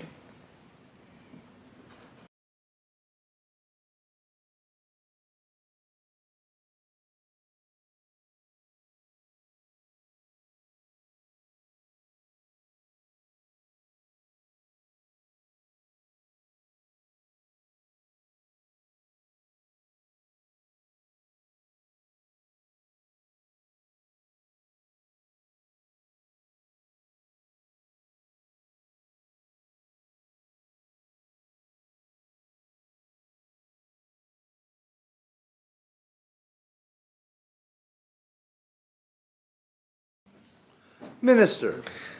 Thank you, Chair. Well, as the member knows, because she was present at the development of Clean BC, the LNG Canada Phase 1 final investment decision was based on an agreement with the government, but LNG Canada Phase 1 was modeled in the original Clean BC targets and the meeting of the targets. But the member will also know that last Thursday we introduced the framework for one of the significant commitments of the New Energy Action Framework, and that was the elements that would make up the regulatory cap on emissions in the oil and gas sector, because we've chosen to focus on capping emissions and reducing emissions rather than saying yes or no to particular projects, and that cap will apply to all projects in the oil and gas sector.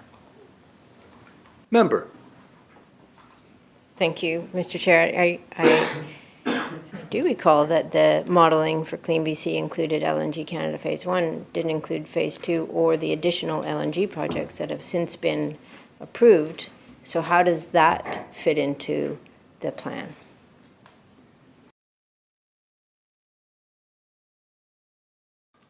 Minister.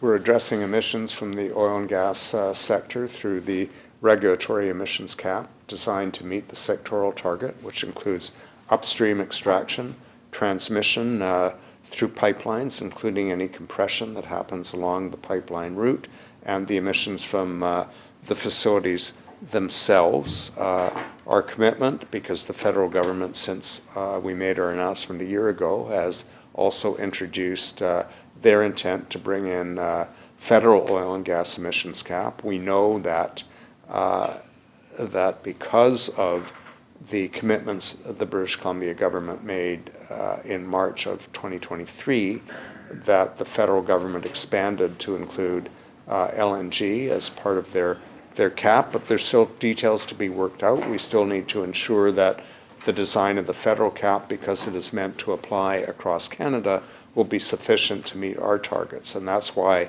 last Thursday we outlined that we'll continue our discussions with the federal government. We don't want to have duplication or administrative burden. We'd rather have one regulation apply in BC, but we also know that the federal cap may or may not cover all the emission sources that we intend to cover to meet our targets. So we will introduce a backstop regulation that will plug any holes or apply in the event that the federal government either doesn't introduce their regulation or introduces it and a future government removes it. We will have a regulation in BC in place, aligned with our sectoral emission reduction targets, ready to apply to either those areas that are not covered by a federal cap or the entire sector.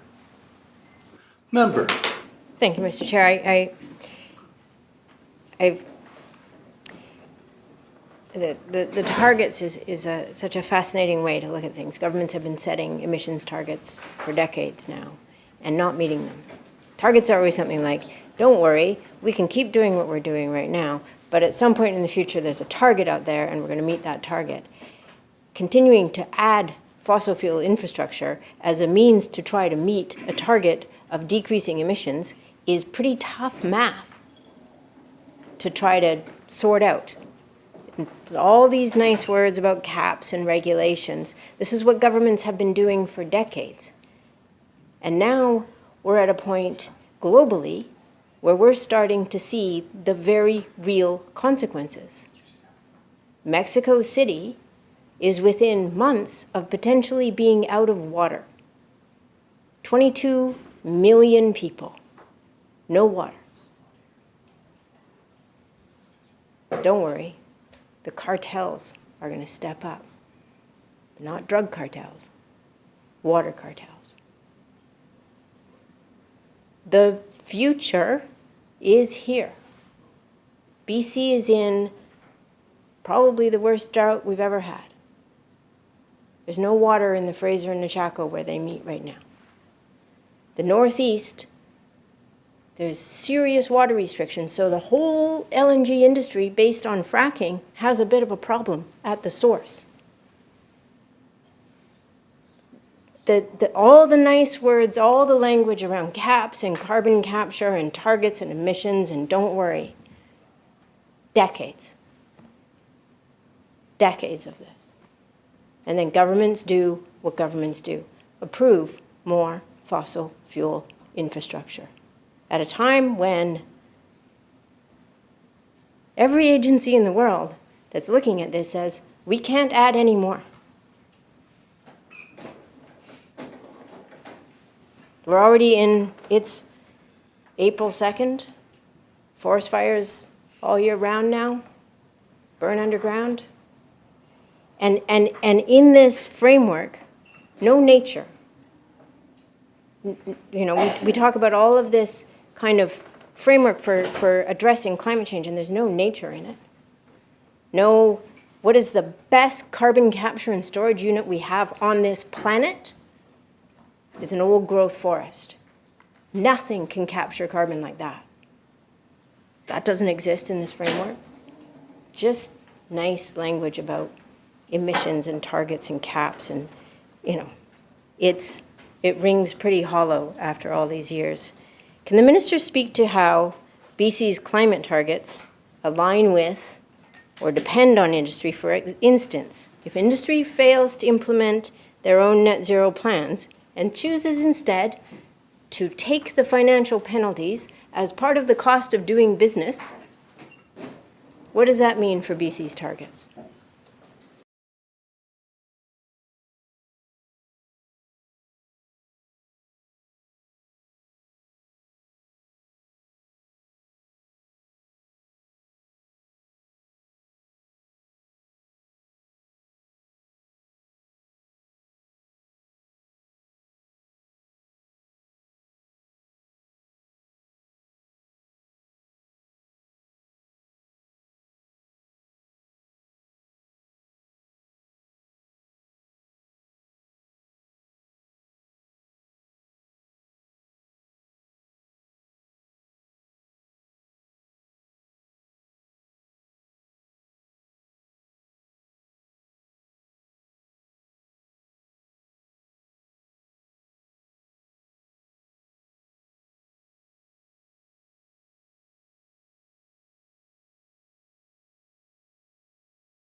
Minister.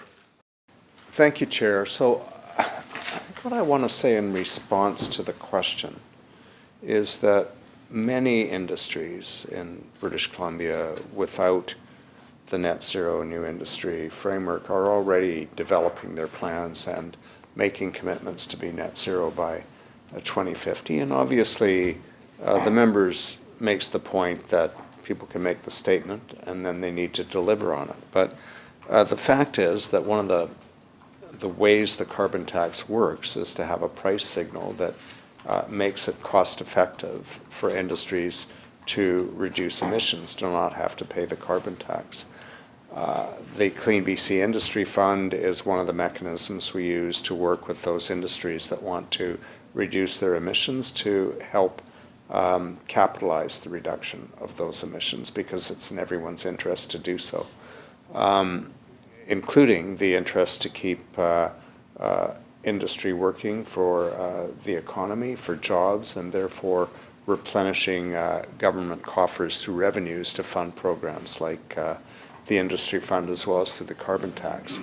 To use an example specifically around costs or compliance payments, I think I'll again go back to the announcement that was made last Thursday about the oil and gas emissions cap. Two of the features of that announcement were that in order to ensure that the requirements of the cap remained aligned with the sectoral reduction target, not aspirational, but were regularly adjusted to ensure that the requirements of the cap were aligned with meeting the sectoral reduction target in the oil and gas sector, that they would be reviewed regularly to ensure they were on track to do that.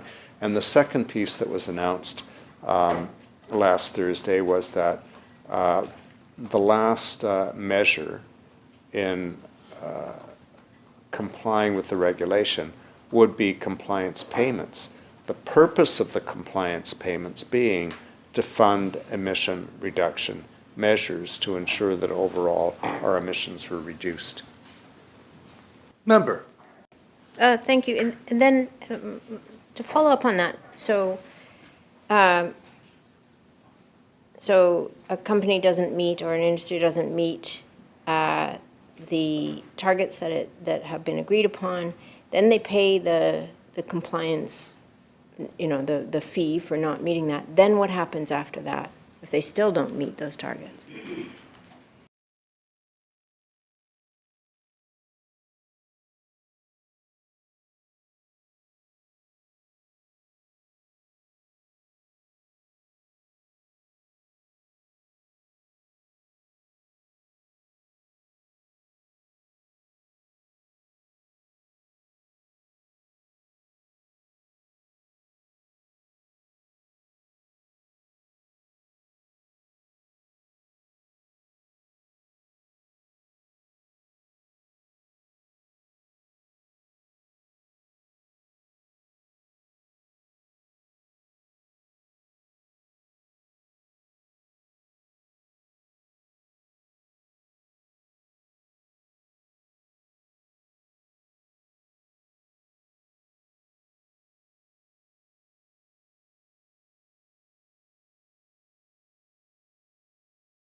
Minister. Thank you, Chair. Well, the purpose of the cap for the oil and gas sector, or net zero for new industry, is in fact all of this is hinged around our legislated targets, our non-legislated sectoral targets, and our Climate Change Accountability Act. So in the case of net zero new industry, it would likely be a requirement when we complete this and introduce it that in order to receive an environmental assessment certificate, industrial proponents would have to demonstrate a credible net zero plan that was approved by the Climate Action Secretariat, and probably also that the plan would have to be reviewed periodically to ensure that it was both relevant, valid, and achieving its purpose. I think that the member is concerned that compliance payments or penalties not simply be a cost of doing business, and that's a legitimate concern. It's obviously a legitimate concern with any regulatory regime. So I would say that the job for government will be to ensure that that we enforce the regulations or requirements in a way that actually achieve their intended goal, because it is ultimately government that's accountable through the Climate Change Accountability Act and the legislated targets. So the interest will be, I can't speak to the specific mechanism because it's not finalized or public yet, but the goal will be for the policy to do exactly what it's intended to do, which is to continually drive down emissions on a curve that matches the 2030, 2040, and 2050 targets. Member.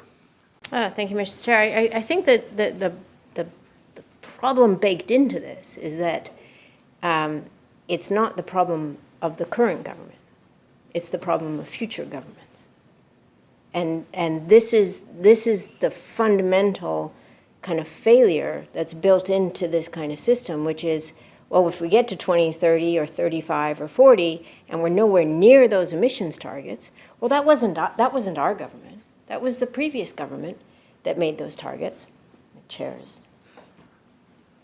And so the accountability doesn't actually lie with this minister or this government. It lies with some future government, and we don't know what that government's going to be. And so the problem is, it's a framework to allow for doing more of what we know is creating the problem, more emissions, more climate pollution, more carbon pollution. It allows, this is the framework says, no, don't worry, we can justify and we can approve more of these projects because we have this great framework for our emissions reductions, and in 2030 and 2040 and 2050, we'll be meeting those emissions targets because look, we have this great framework. But there's nothing to hold future governments accountable to that. They can just change the regulations. They can change the laws. So there's a fundamental flaw in the logic of this. The Ministry of Environment and climate change strategy is using the same mechanisms that got us here, decade over decade. And so I guess my question for the minister is, does he, like, to say there's accountability built into this is to ignore the reality that it's not real accountability. The only accountability that any government can have is for themselves in the moment they're in. And that this is a flawed approach to dealing with the crisis of climate change. To say, it's okay, keep building. So how, again, for the benefit of the public, for the benefit of people who are deeply concerned about the world that we're leaving for our children and our grandchildren, how does the minister respond to this problem that the accountability doesn't ultimately lie with him and his government, but some future unknown government who may or may not accept that accountability.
Minister.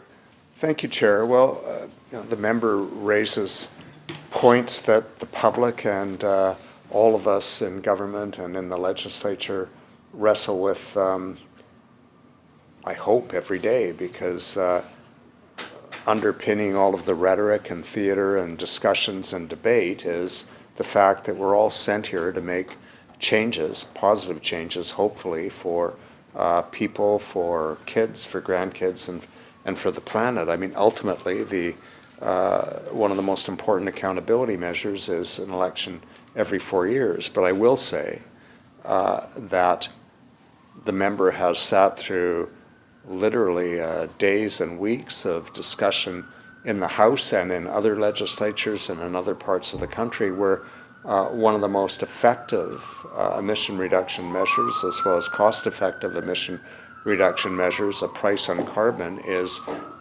being undercut, denounced, attempts being made to overturn and reverse it on an almost daily basis. And one of the things that I think we're proud of in our government is that we're standing by the carbon tax, that we have a comprehensive climate plan and are working hard to make progress on a range of different pathways. And that's important work at the same time as trying to address the public's real concerns about affordability, about the cost of housing, about healthcare, et cetera, which occasionally makes them prey to simplified and misleading so-called solutions to affordability that we're seeing play out as recently as yesterday. So I would also say that one of the things that I am quite proud of, because any government can change almost anything, but we put in place a Climate Change Accountability Act that requires annual reporting in detail about what we've done, what we plan to do, what we've spent, what we plan to spend, how effective it is. That includes the commentary of an independent Climate Solutions Council. And while a new government could come in and reverse that, the fact that they'd be coming in and reversing accountability measures for themselves that the public would be concerned about is a risk that they will have to take, and they'll have to take it because we listen to the many groups and members of the public who were concerned that government needed to be transparent and be held accountable and have a mechanism by which the public can do that, and we have enshrined that in legislation. Member. Thank you, Mr. Chair. I do think, I mean, the Climate Accountability Act and the work that Green Caucus staff, particularly Claire Hume, put into that is commendable. I think it's one of the important legacies of the minority government. But I also see a growing cynicism. And to speak to the minister's point about the politicization of putting a price on carbon pollution, which I think we can all agree, or should all agree, pollution should not be allowed to be done for free, especially when it's pollution into our air. It can be that politicization of it can be exacerbated because people don't see that transparency, that fairness, and that accountability that the minister is talking about. That the way in which the climate tax is applied to industry, or the kind of break that LNG Canada gets on their climate pricing, $30 a ton, while the rest of everybody's carbon price goes up and up and up, people can feel like a system like that doesn't feel fair, or that there's a finger on the scales for some industries or some people, and that the total transparency of it and in its essence, because I was advocating for it way back time, but the idea of a carbon tax and rebate was for all of the money to simply go back to people, collect the tax on the pollution and deliver it back to everybody. And when we have systems like in BC where some of it gets kept and some of it gets rebated, and the rebates aren't completely clear, and I would make one recommendation that maybe every time there's a rebate that goes out to the public, since it often just comes into their bank accounts, they might not even notice it.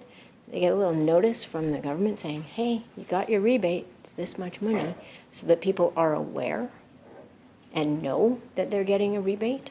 I think a huge number of people don't even know that they're getting a rebate, but to continue to make the effort to make that more fair, more transparent, more clear that all of the revenue is collected and it's going back to people to help them with the affordability, help them make the choices that they would want to make in their personal lives to reduce their own carbon use and carbon footprints. There's ways to always improve this and to respond to, yes, a very oversimplified message, one that the minister's own party adopted in 2013. I think they were the inventors of that message.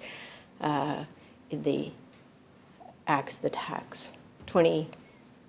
Which one? 2009. Thank you, the minister corrected me. I was 4 years off. 2009 came up with that slogan, and maybe regret that now, hopefully. But it's a big conversation, and I think the more the conversation is had in an open and transparent way, including the public and bringing the public along and sharing information, always recognizing we have to do better, could probably help reduce the temperature on the political conversation that's happening around something like putting a price on pollution. I don't get to put my garbage can out for free. I shouldn't be allowed to put my garbage into the atmosphere for free. I'm going to move on. A connected area, and something that the minister knows that I'm also very apprised with. When there are companies that create pollution and leave pollution behind after they're finished with their business, we can often see that the cost of that cleanup falls to government and to the people of BC.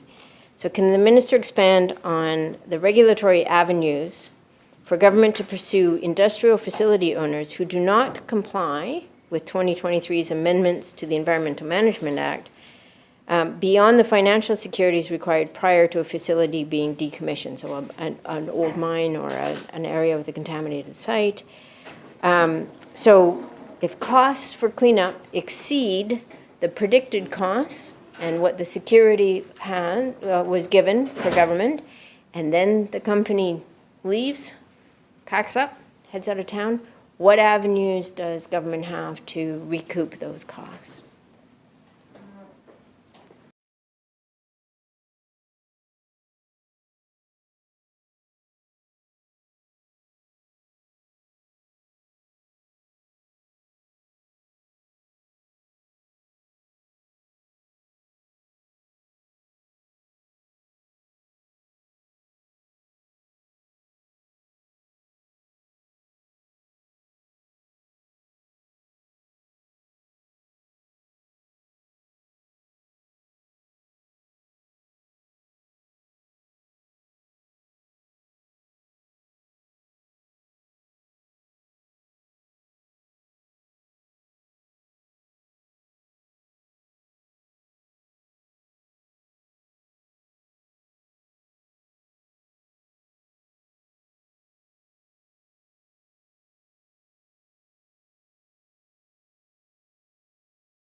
Minister.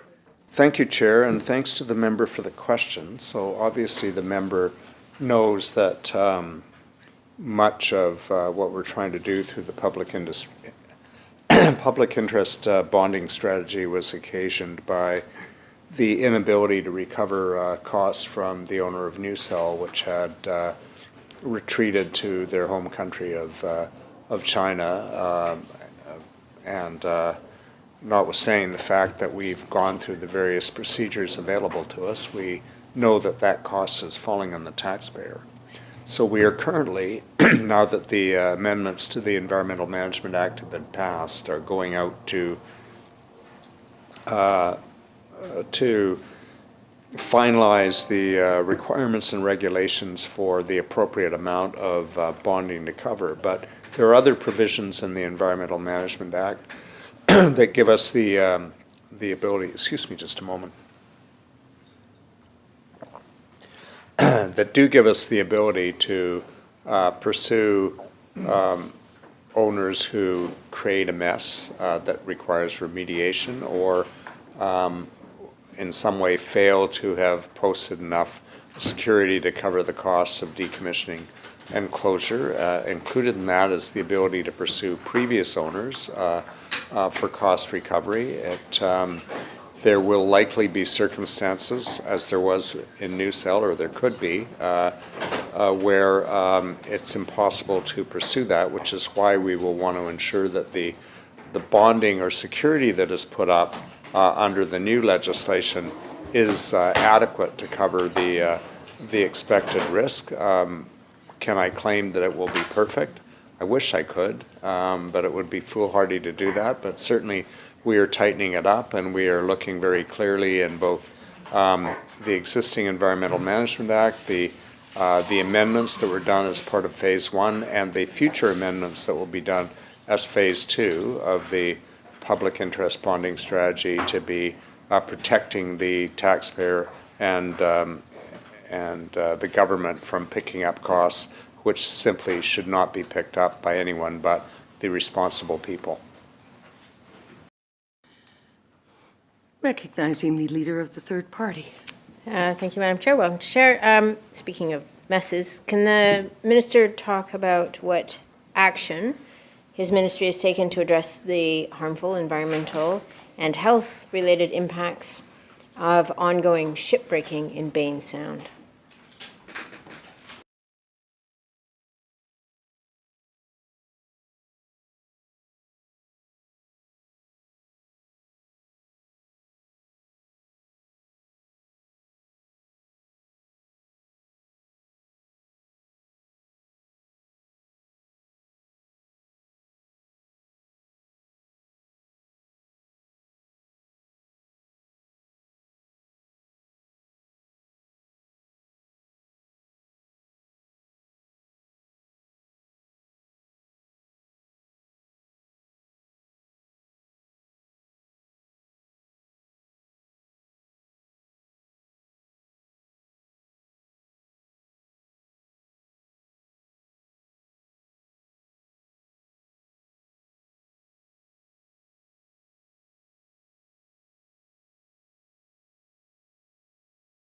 Minister.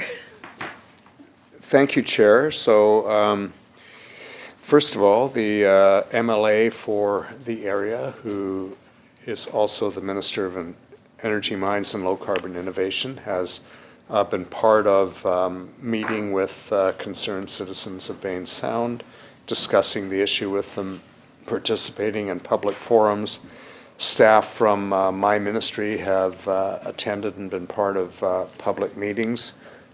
Much, as the member knows, much of the responsibility and jurisdiction is federal, whether it's Transport Canada or the Canadian Coast Guard, and quite frankly, we have been underwhelmed by their actions and responsibility to date, and the Minister of Waterland and Resource Stewardship and I both sent a fairly terse letter to the responsible ministers urging them to be more rigorous in protecting the public interest and the jurisdiction that was theirs, not ours. Where we do have jurisdiction, we have made numerous site visits in response to complaints from citizens. We've done the usual escalation of information orders, administrative penalties, and on March 14th, we issued a pollution abatement order which replaced the January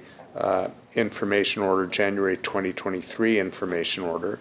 The pollution abatement order requires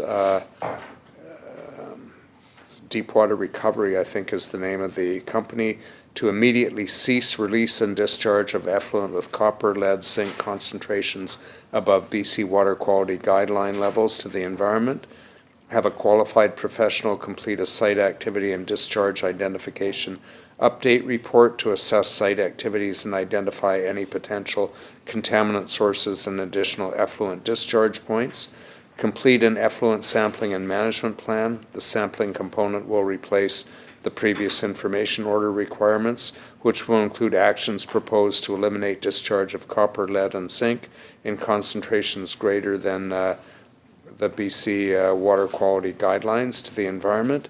Continue sampling as previously required by the information order, plus sample any new discharge locations and contaminants identified. On February 16th, Water, Land, and Resource Stewardship issued a notice to cease no further vessels or barges, storage, or for transit permitted within the lease area to Deepwater Recovery. As I mentioned, we're urging the federal government to do their job. We take the issue seriously. It's been frustrating and particularly frustrating for the residents of the area, and it has our attention, and we are working to remove the risk to the sound. As the member also knows, the regional district, I believe, has challenged the use of the area as a violation of zoning, and that is proceeding through the system. Member. Thanks, and thanks to the Minister for that. I think the kind of nuance here, I'm having flashbacks to 2016 here, or to 14, 15. We're going to write another letter to that company that's polluting. But the two questions to follow up. One is, this is an activity that is recognized as being one of the most polluting things that can be done, shipbreaking, dismantling ships. And so does the minister recognize that the provincial government has a job of building a framework for regulating this industry if it is taking hold on the shores and beaches in British Columbia? And two, the cease order from February 16th from Waterlands Resource, is the minister aware of whether that is a cease for all of time? Is that cease from this point? No more ships can be brought into Bain Sound?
Minister. Thank you, Chair. And as far as I know, the order from WLRS is not time limited. But it pertains to the lease area that is under WLRS's jurisdiction. With respect to general regulation of shipbreaking, the federal government claims to be developing a framework for that. Asked some questions of the provincial government about our interest in getting involved in that, and we have since heard nothing from them, to some frustration. It is, I think, difficult for us to develop regulations and controls over that industry without doing it in conjunction with the federal government, but we are, WLRS and my ministry, looking at what tools are available to us, but under current legislation in this ministry, the Environmental Management Act, we are limited to regulating pollution discharges from vessels, not the activity itself. So again, I guess the short answer is it is difficult to develop that regulatory framework without a willing partner in the federal government. To the extent that there are constitutional or jurisdictional options available to our government, we're discussing them and looking at them. Member. Just one last question on this topic. I note in a Comox Valley Record article from March 27th, 2024, so that the deepwater recovery was ordered to immediately cease discharge of waste that has above regulation levels of copper, lead, and zinc, which is what the minister indicated. By March 29th, the company must submit a report detailing all activities on site that would contribute to pollution. Did the ministry get that report on March 29th?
Minister. Thank you, Chair. And deepwater recovery is delinquent in meeting the timelines, and the decision maker is reviewing the range of compliance enforcement options available, and that will be public when it's taken. Member. Thank you. Definite flashbacks to 2016. I have just one question. I actually have a letter from the minister before he was a minister, when he was with the Sierra Club, written to the CRD, raising concerns. He indicated he'd like to reassert the Sierra Club's strong support for the CRD ban on the land application of biosolids. And And he raises the concern around biosolids, particularly at a time when the public is supportive of and aware of the importance of local food production.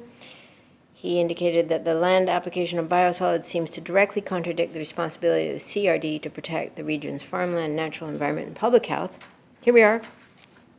How many years? 13 years later. So since establishing the working group to examine BC's biosolids in 2015, my question is to the Minister, about what action has the Ministry taken to monitor the effects of sewage sludge dumping on land in the province, including agricultural land, and the potential resulting health effects to British Columbians from the dumping of biosolids on agricultural land, and particularly from PFAS?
Minister. Thank you, Chair. So first of all, the member referred to sludge, and we don't authorize land application of sludge.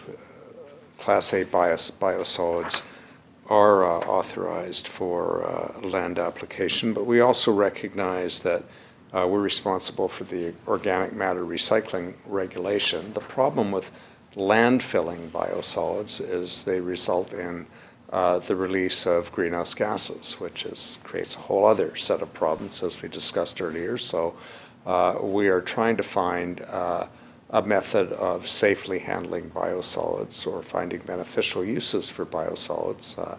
Sometimes they're incinerated, for instance, in cement kilns in Metro Vancouver, but that has not been sufficient in the case of the Capital Regional District of handling all of their biosolids all of the time. But we know that the organic matter recycling regulation needs to be updated and modernized with respect to new information. So we need to adopt more protective metal standards to build in engagement processes that align with the Declaration on the Rights of Indigenous Peoples Act, and to support implementation of a range of things around that may be found in waste that are covered by other regulations. So updates to the regulation will enable a director to require sampling of biosolids for contaminants of emerging concern, such as per and polyfluoroalkyl substances, PFAS,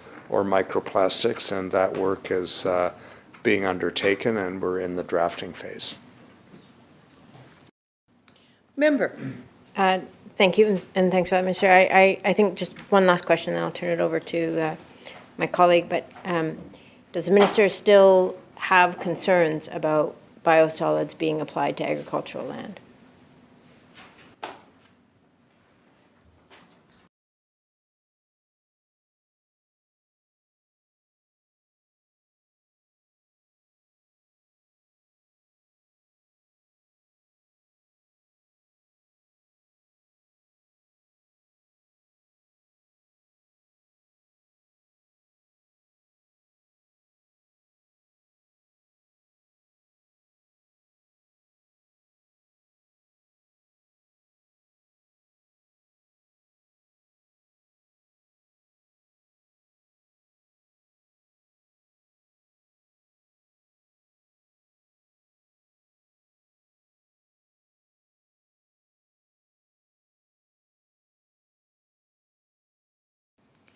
Minister. Thank you, Chair.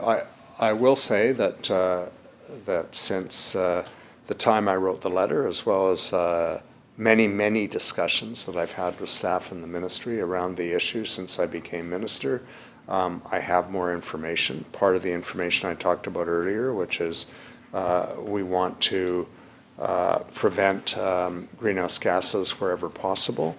I think there are some beneficial uses for biosolids, but I think application to agricultural land is not something that is promoted by my ministry. We think there are other ways to deal with biosolids, because whether we like it or not, we have them. And they're turned into Class A biosolids. We're trying to update the organic matter recycling regulation to address many of the issues of emerging concern that many citizen groups and regional districts have raised. And we will try to find the best way to deal with it without exposing people's food supply. Recognizing the member from Parksville Qualicum. Thank you, Chair. I just want to continue on the line of questioning related to the challenges in Bain Sound. Obviously, Bain Sound represents one of the most significant shellfish regions of our province. It's hugely, in my community, hugely important. The Minister said that this was primarily a federal responsibility, and then mentioned some of the local government actions that are taking place. But it's my understanding that under the Environmental Management Act is that this is a provincial responsibility when on this foreshore where this lease is taking place. So this discharge of these poisonous, toxic chemicals, the copper, the lead, the zinc, is of provincial responsibility. The Minister stated that the March 15th order that was issued by the province, that there was a requirement to have certain inspections or certain reports produced by March 29th. With this March 15th order, there was a requirement to immediately cease the discharge of these toxic chemicals into the soil, which then is obviously getting into Bain Sound. Can the Minister confirm or deny whether that immediate order has been actually taken into effect?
Minister.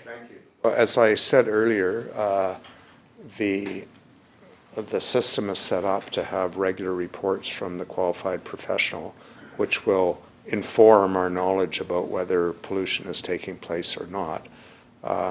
There have been some exceedances. The company claims that they're caused by other activities or sources, and we need that report to determine what the fact of the matter is. Obviously, we know the qualified professional has been working. We don't know the reason we don't have the report, but they are out of compliance by not filing it on that action alone, and the statutory decision maker is addressing that or preparing to address that matter with compliance and enforcement action. Member. Thank you, Chair. The challenge is the ministry was aware of these contaminants in 2022. There were discharge pools that were then released into the ocean in 2022. The province is aware of that. An order is issued 2 weeks ago, and through the chair to the minister yet again, the question was, is the minister aware whether this discharge is continuing, yes or no?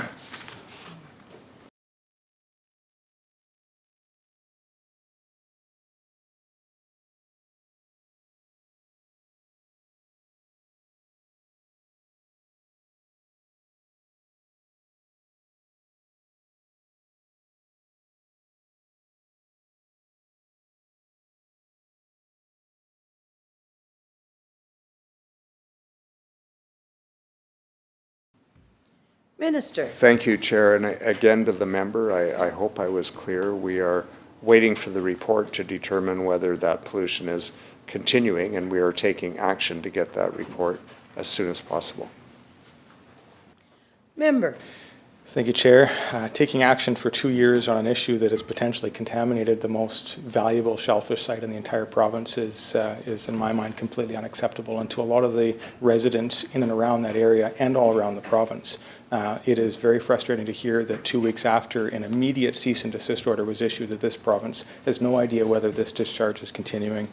I'll continue, I guess I'll provide an opportunity for the minister, recognizing that this is an environmental issue, that the minister is in that responsibility. Shipbreaking may be, as far as regulating shipbreaking broadly, may be a federal responsibility, I'm not sure. Is there anything that's being done right now in the ministry to bolster the regulatory framework to ensure that this type of activity doesn't continue?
Minister. Thank you, Chair. So the member asserted that we were aware of pollution since the first order was written, or pollution being discharged. And the fact of the matter is that when there was water running off, we went and measured for pollutants, and there wasn't any at the time. And since that time, there has been no water to measure. So we don't know for sure. We know there's a potential for pollution, and we know it's important to have regular monitoring, but many times when we have gone out to measure, we have not found that pollution. In terms of regulating in general, we are working with WLRS to close any regulatory gaps that are within our jurisdictions, enforce the mechanisms we have in place to protect the public interest in Bain Sound.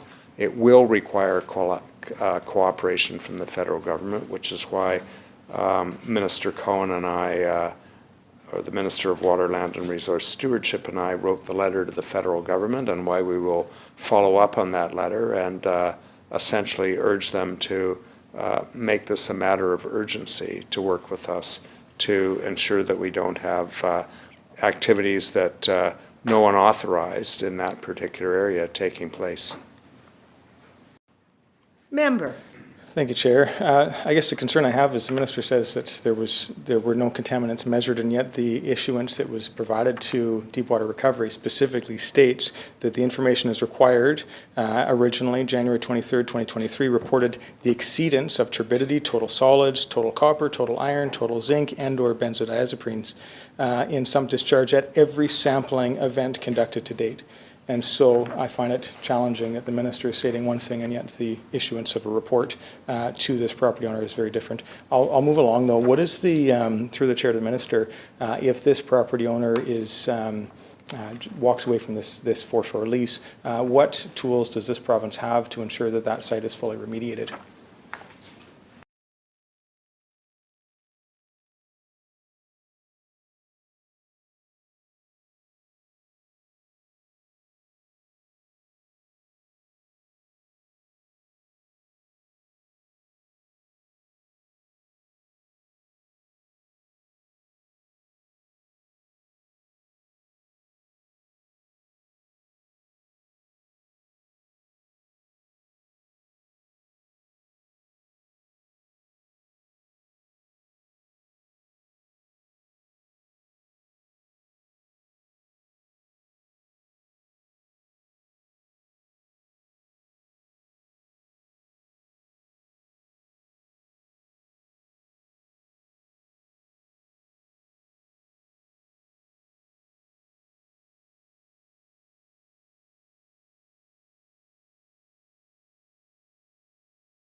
Minister. Thank you, Chair. And to the member referenced exceedances that gave rise to the first order, which were obviously exceedances prior to the order being written.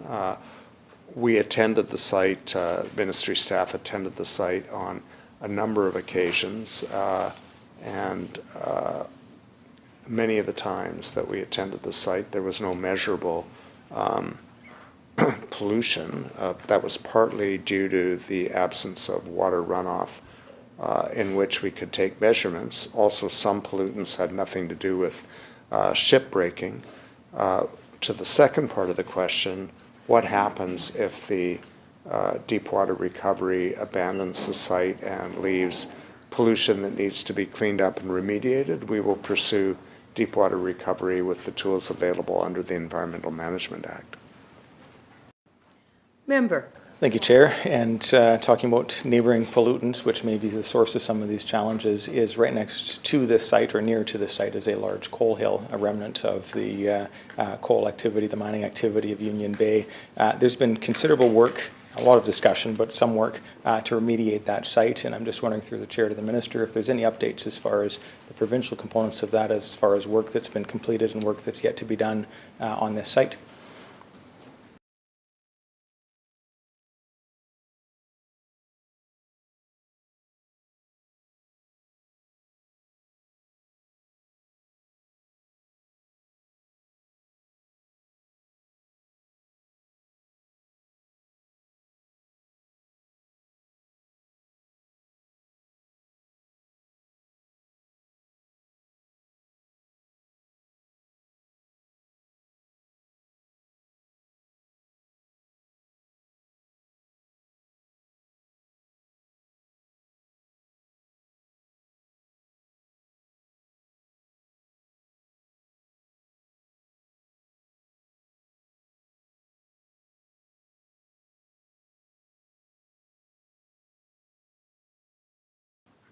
Minister. Thank you, Chair. We're not aware of specific remediation activities or the state of them at the mine site because that's not under the jurisdiction of the ministry, but we'd be happy to get that information from Emily, WLRS, or both if they're both involved, and pass it on to the member. Member. Thank you, Chair. I'll follow up with, they're both yet to come, so I can certainly follow up with both those ministries as well. We have a legacy on many sites across the province of some of these mining activities, and to get those resolved is incredibly important. I'll shift back to some of the questions I have more specific to climate change. Through the Chair to the Minister, is the Minister able to provide, and I asked this question in question period some time back, the estimated emissions that are to be anticipated from LNG Canada once it's operationalized, the Trans Mountain Pipeline, as well as the Coastal GasLink Pipeline?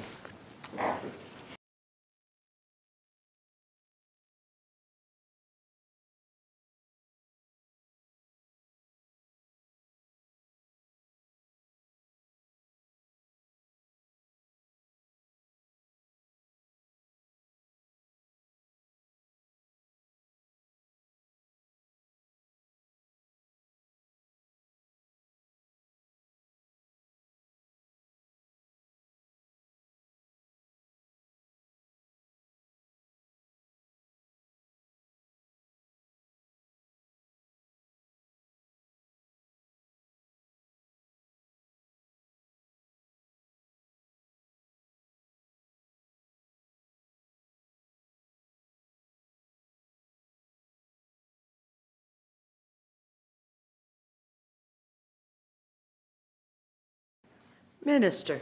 Thank you, Chair. The annual emissions for LNG Canada Phase 1 are 2.1 megatons at the facility and 1.35 megatons upstream and midstream, which would be action and transmission. Minister. Excuse me. Member. I'm happy with my title. Could the minister, now that's great, so that's upstream as far as LNG. There's still the Trans Mountain Pipeline, which I'm not sure if that pipeline's electrified or how that's powered.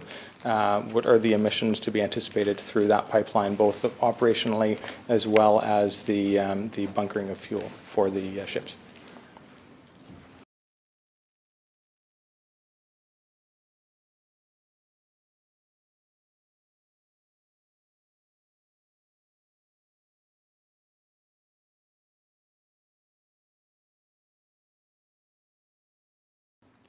Minister. Thank you, Chair. The member referenced Trans Mountain, which is a diluted bitumen pipeline that runs from Alberta to Metro Vancouver. I'm not sure if the member was referring to that pipeline or referring to Coastal GasLink, which is the gas pipeline headed to Kitimat. Member. Thank you, Chair. Trans Mountain for sure, to connect for bitumen. I'm not sure how that's powered, but I'm sure that those ships are to be fueled with bunker fuel, and I'm not sure what they're fueled with. But I'm just wondering if the minister has any projections as far as what the greenhouse gas emissions targets will be for that particular project once it's operationalized.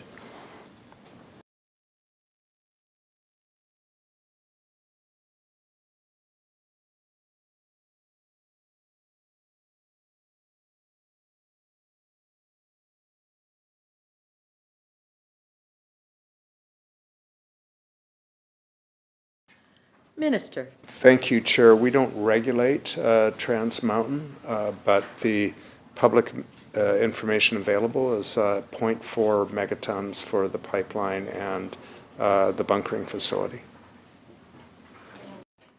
Member. Perfect. Thank you, Chair. I appreciate that. Now, LNG Canada, of course, has got a discount on their on their carbon tax.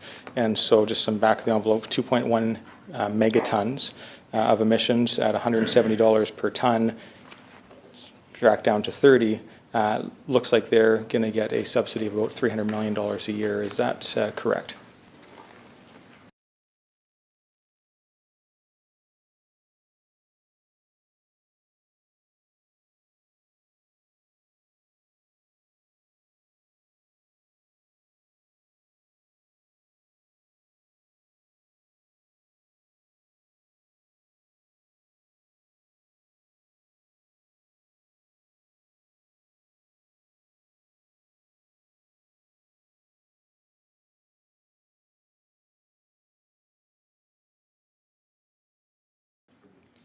Minister. Thank you, Chair. So the premise the member bases the question on is that LNG Canada got a special deal for Phase 1. They did not. What they got was a commitment that they would be subject to the same carbon tax rules as all heavy industry, which was made up of the incentive payment, which first of all means that they would pay the first $30 of the carbon tax, and after that they would be eligible for an exemption of up to 100% of the amount over 30, as long as they met and continued to meet the benchmarks for best in class. That's available to all heavy industry, and it didn't guarantee them that exemption or 100% exemption in perpetuity. It was as long as they exceeded the benchmarks for world-leading facilities in their particular sector or industry on an ongoing basis. Those benchmarks, of course, would be subject to change. Member. Thank you, Chair. 2.1 megatons of emissions is certainly maybe not world leading, but as far as an industrial project, that's a heck of a lot of emissions. And while families are now paying more and more carbon tax, to see these large industrial, whether it's LNG Canada or other industrial operators, paying $30 a ton, where we will be paying $170 a ton by 2030, doesn't sit well with many British Columbians. And so that was the reason for that question. Could the Minister provide, and I know there's a GHG inventory up to 2021, obviously there's a delay in some of the reporting periods. Could the Minister provide the total emissions profiles for British Columbia for 2022 and 2023?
Minister. Thank you, Chair. So the exact profile depends on data from the federal government, which has yet to be provided for 22 and 2023. The last year for which we had it was 2021, and that was 62 megatons. But the Climate Change Accountability Report requires us to project forward, and we do that in the Climate Change Accountability Report for 2022, and we usually do that as a range because we await the federal data.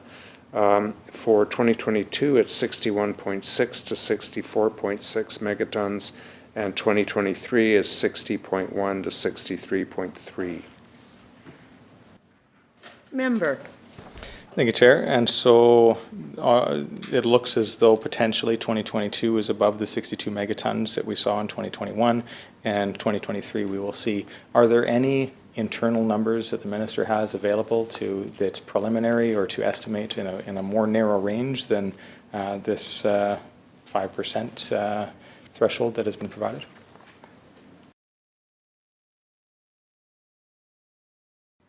Minister. No, we provide a range because we await the federal data. We depend on the federal data for an accurate number, and the federal government regularly changes some of the parameters of their emission accounting, and we're just stuck with that. So we wait for the data and report it accurately, and then try to do a reasonable projection range going forward. Member. Thank you, Chair. And I appreciate that. If the province is unavailable to, or unaware of what the emissions are in BC 2 years out, it makes it certainly difficult to plan and measure success. But if that's the framework that we live in provincially, then I guess that's what we have to live with. Last question is on coal exports. And so I asked the question in question period November of last year, and the minister stated that, and the member should know that coal exports from British Columbia are metallurgical coal, among the least carbon-intensive coal in the world. It is used to make steel and things like wind turbines and many other facets of the clean economy. We have seen since that that is not true, and that a significant amount of the coal being exported through the Port of Vancouver and the Port of Prince Rupert are indeed not metallurgical coal, but thermal coal. And so the question through the chair to the minister is the minister aware of how much coal is being exported in BC as of 2023, and how much of that is thermal and how much of that is metallurgical?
Minister. Thank you, Chair. So when I answered the member's question in the House, I was referring to coal that was sourced in British Columbia, which is metallurgical. The coal that goes through the Port of Vancouver that is thermal coal is coal produced in the United States that transits through Canada to the Port of Vancouver. That is federally regulated, and we are not, we don't have the jurisdiction to regulate it in any way. The member was not elected at the time, but may recall that I believe in 2018 we went to the Supreme Court of Canada to try to regulate the transportation of diluted bitumen from Alberta through British Columbia to protect British Columbians' interests, and we were told by the Supreme Court that we had overreached our constitutional jurisdiction and could go no further.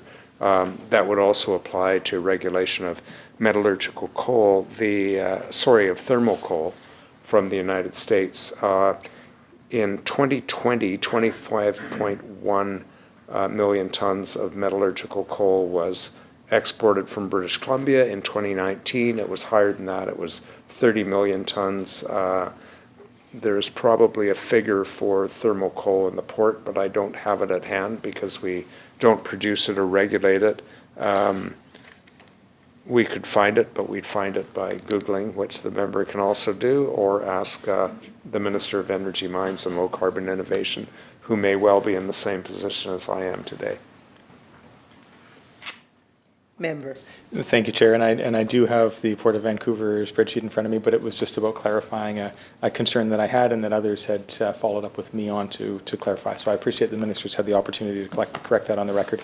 I just had one point of clarity on another question, and then I'll cede my time to the empty chairs beside me.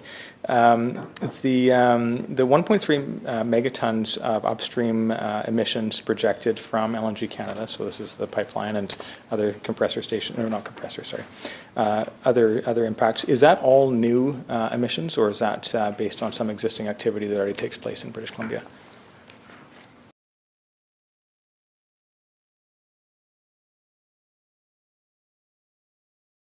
Thank you, Chair. That would be additional emissions to gas that is already being extracted, or we wouldn't have included it.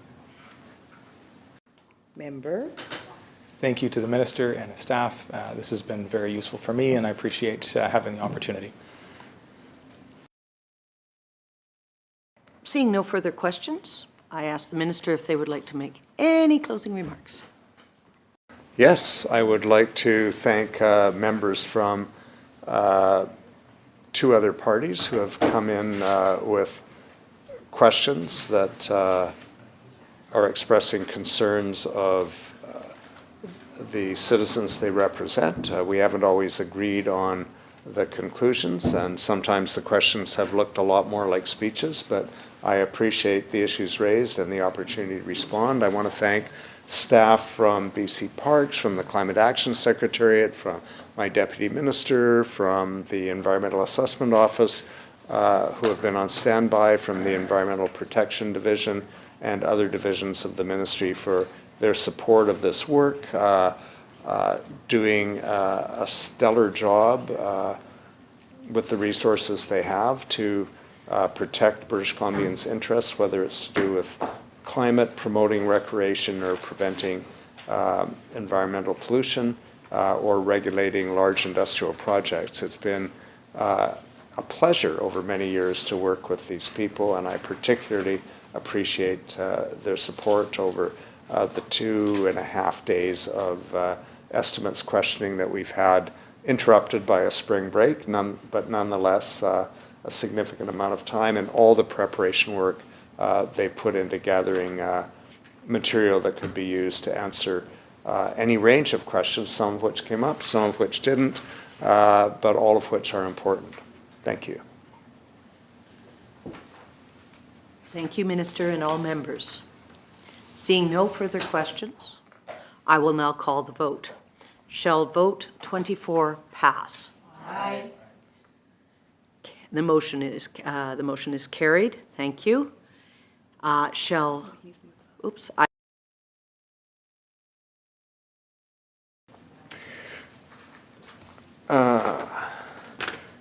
Resolved that a sum not exceeding $17,074,000 be granted to His Majesty to defray the expenses of the Ministry of Environment and Climate Change Strategy, Environmental Assessment Office to March 31st, 2025. Shall vote 25 pass? Aye. The motion is carried. Thank you, members. At this time, I now ask the Minister to move the motion. Honourable Chair, I move that the committee rise and report resolution and completion, and ask leave to sit again. The question is that the committee rise, report resolution and completion, and seek leave to sit again. Those in favour? Aye. Opposed? The motion is carried. Thank you, members. This committee now stands adjourned.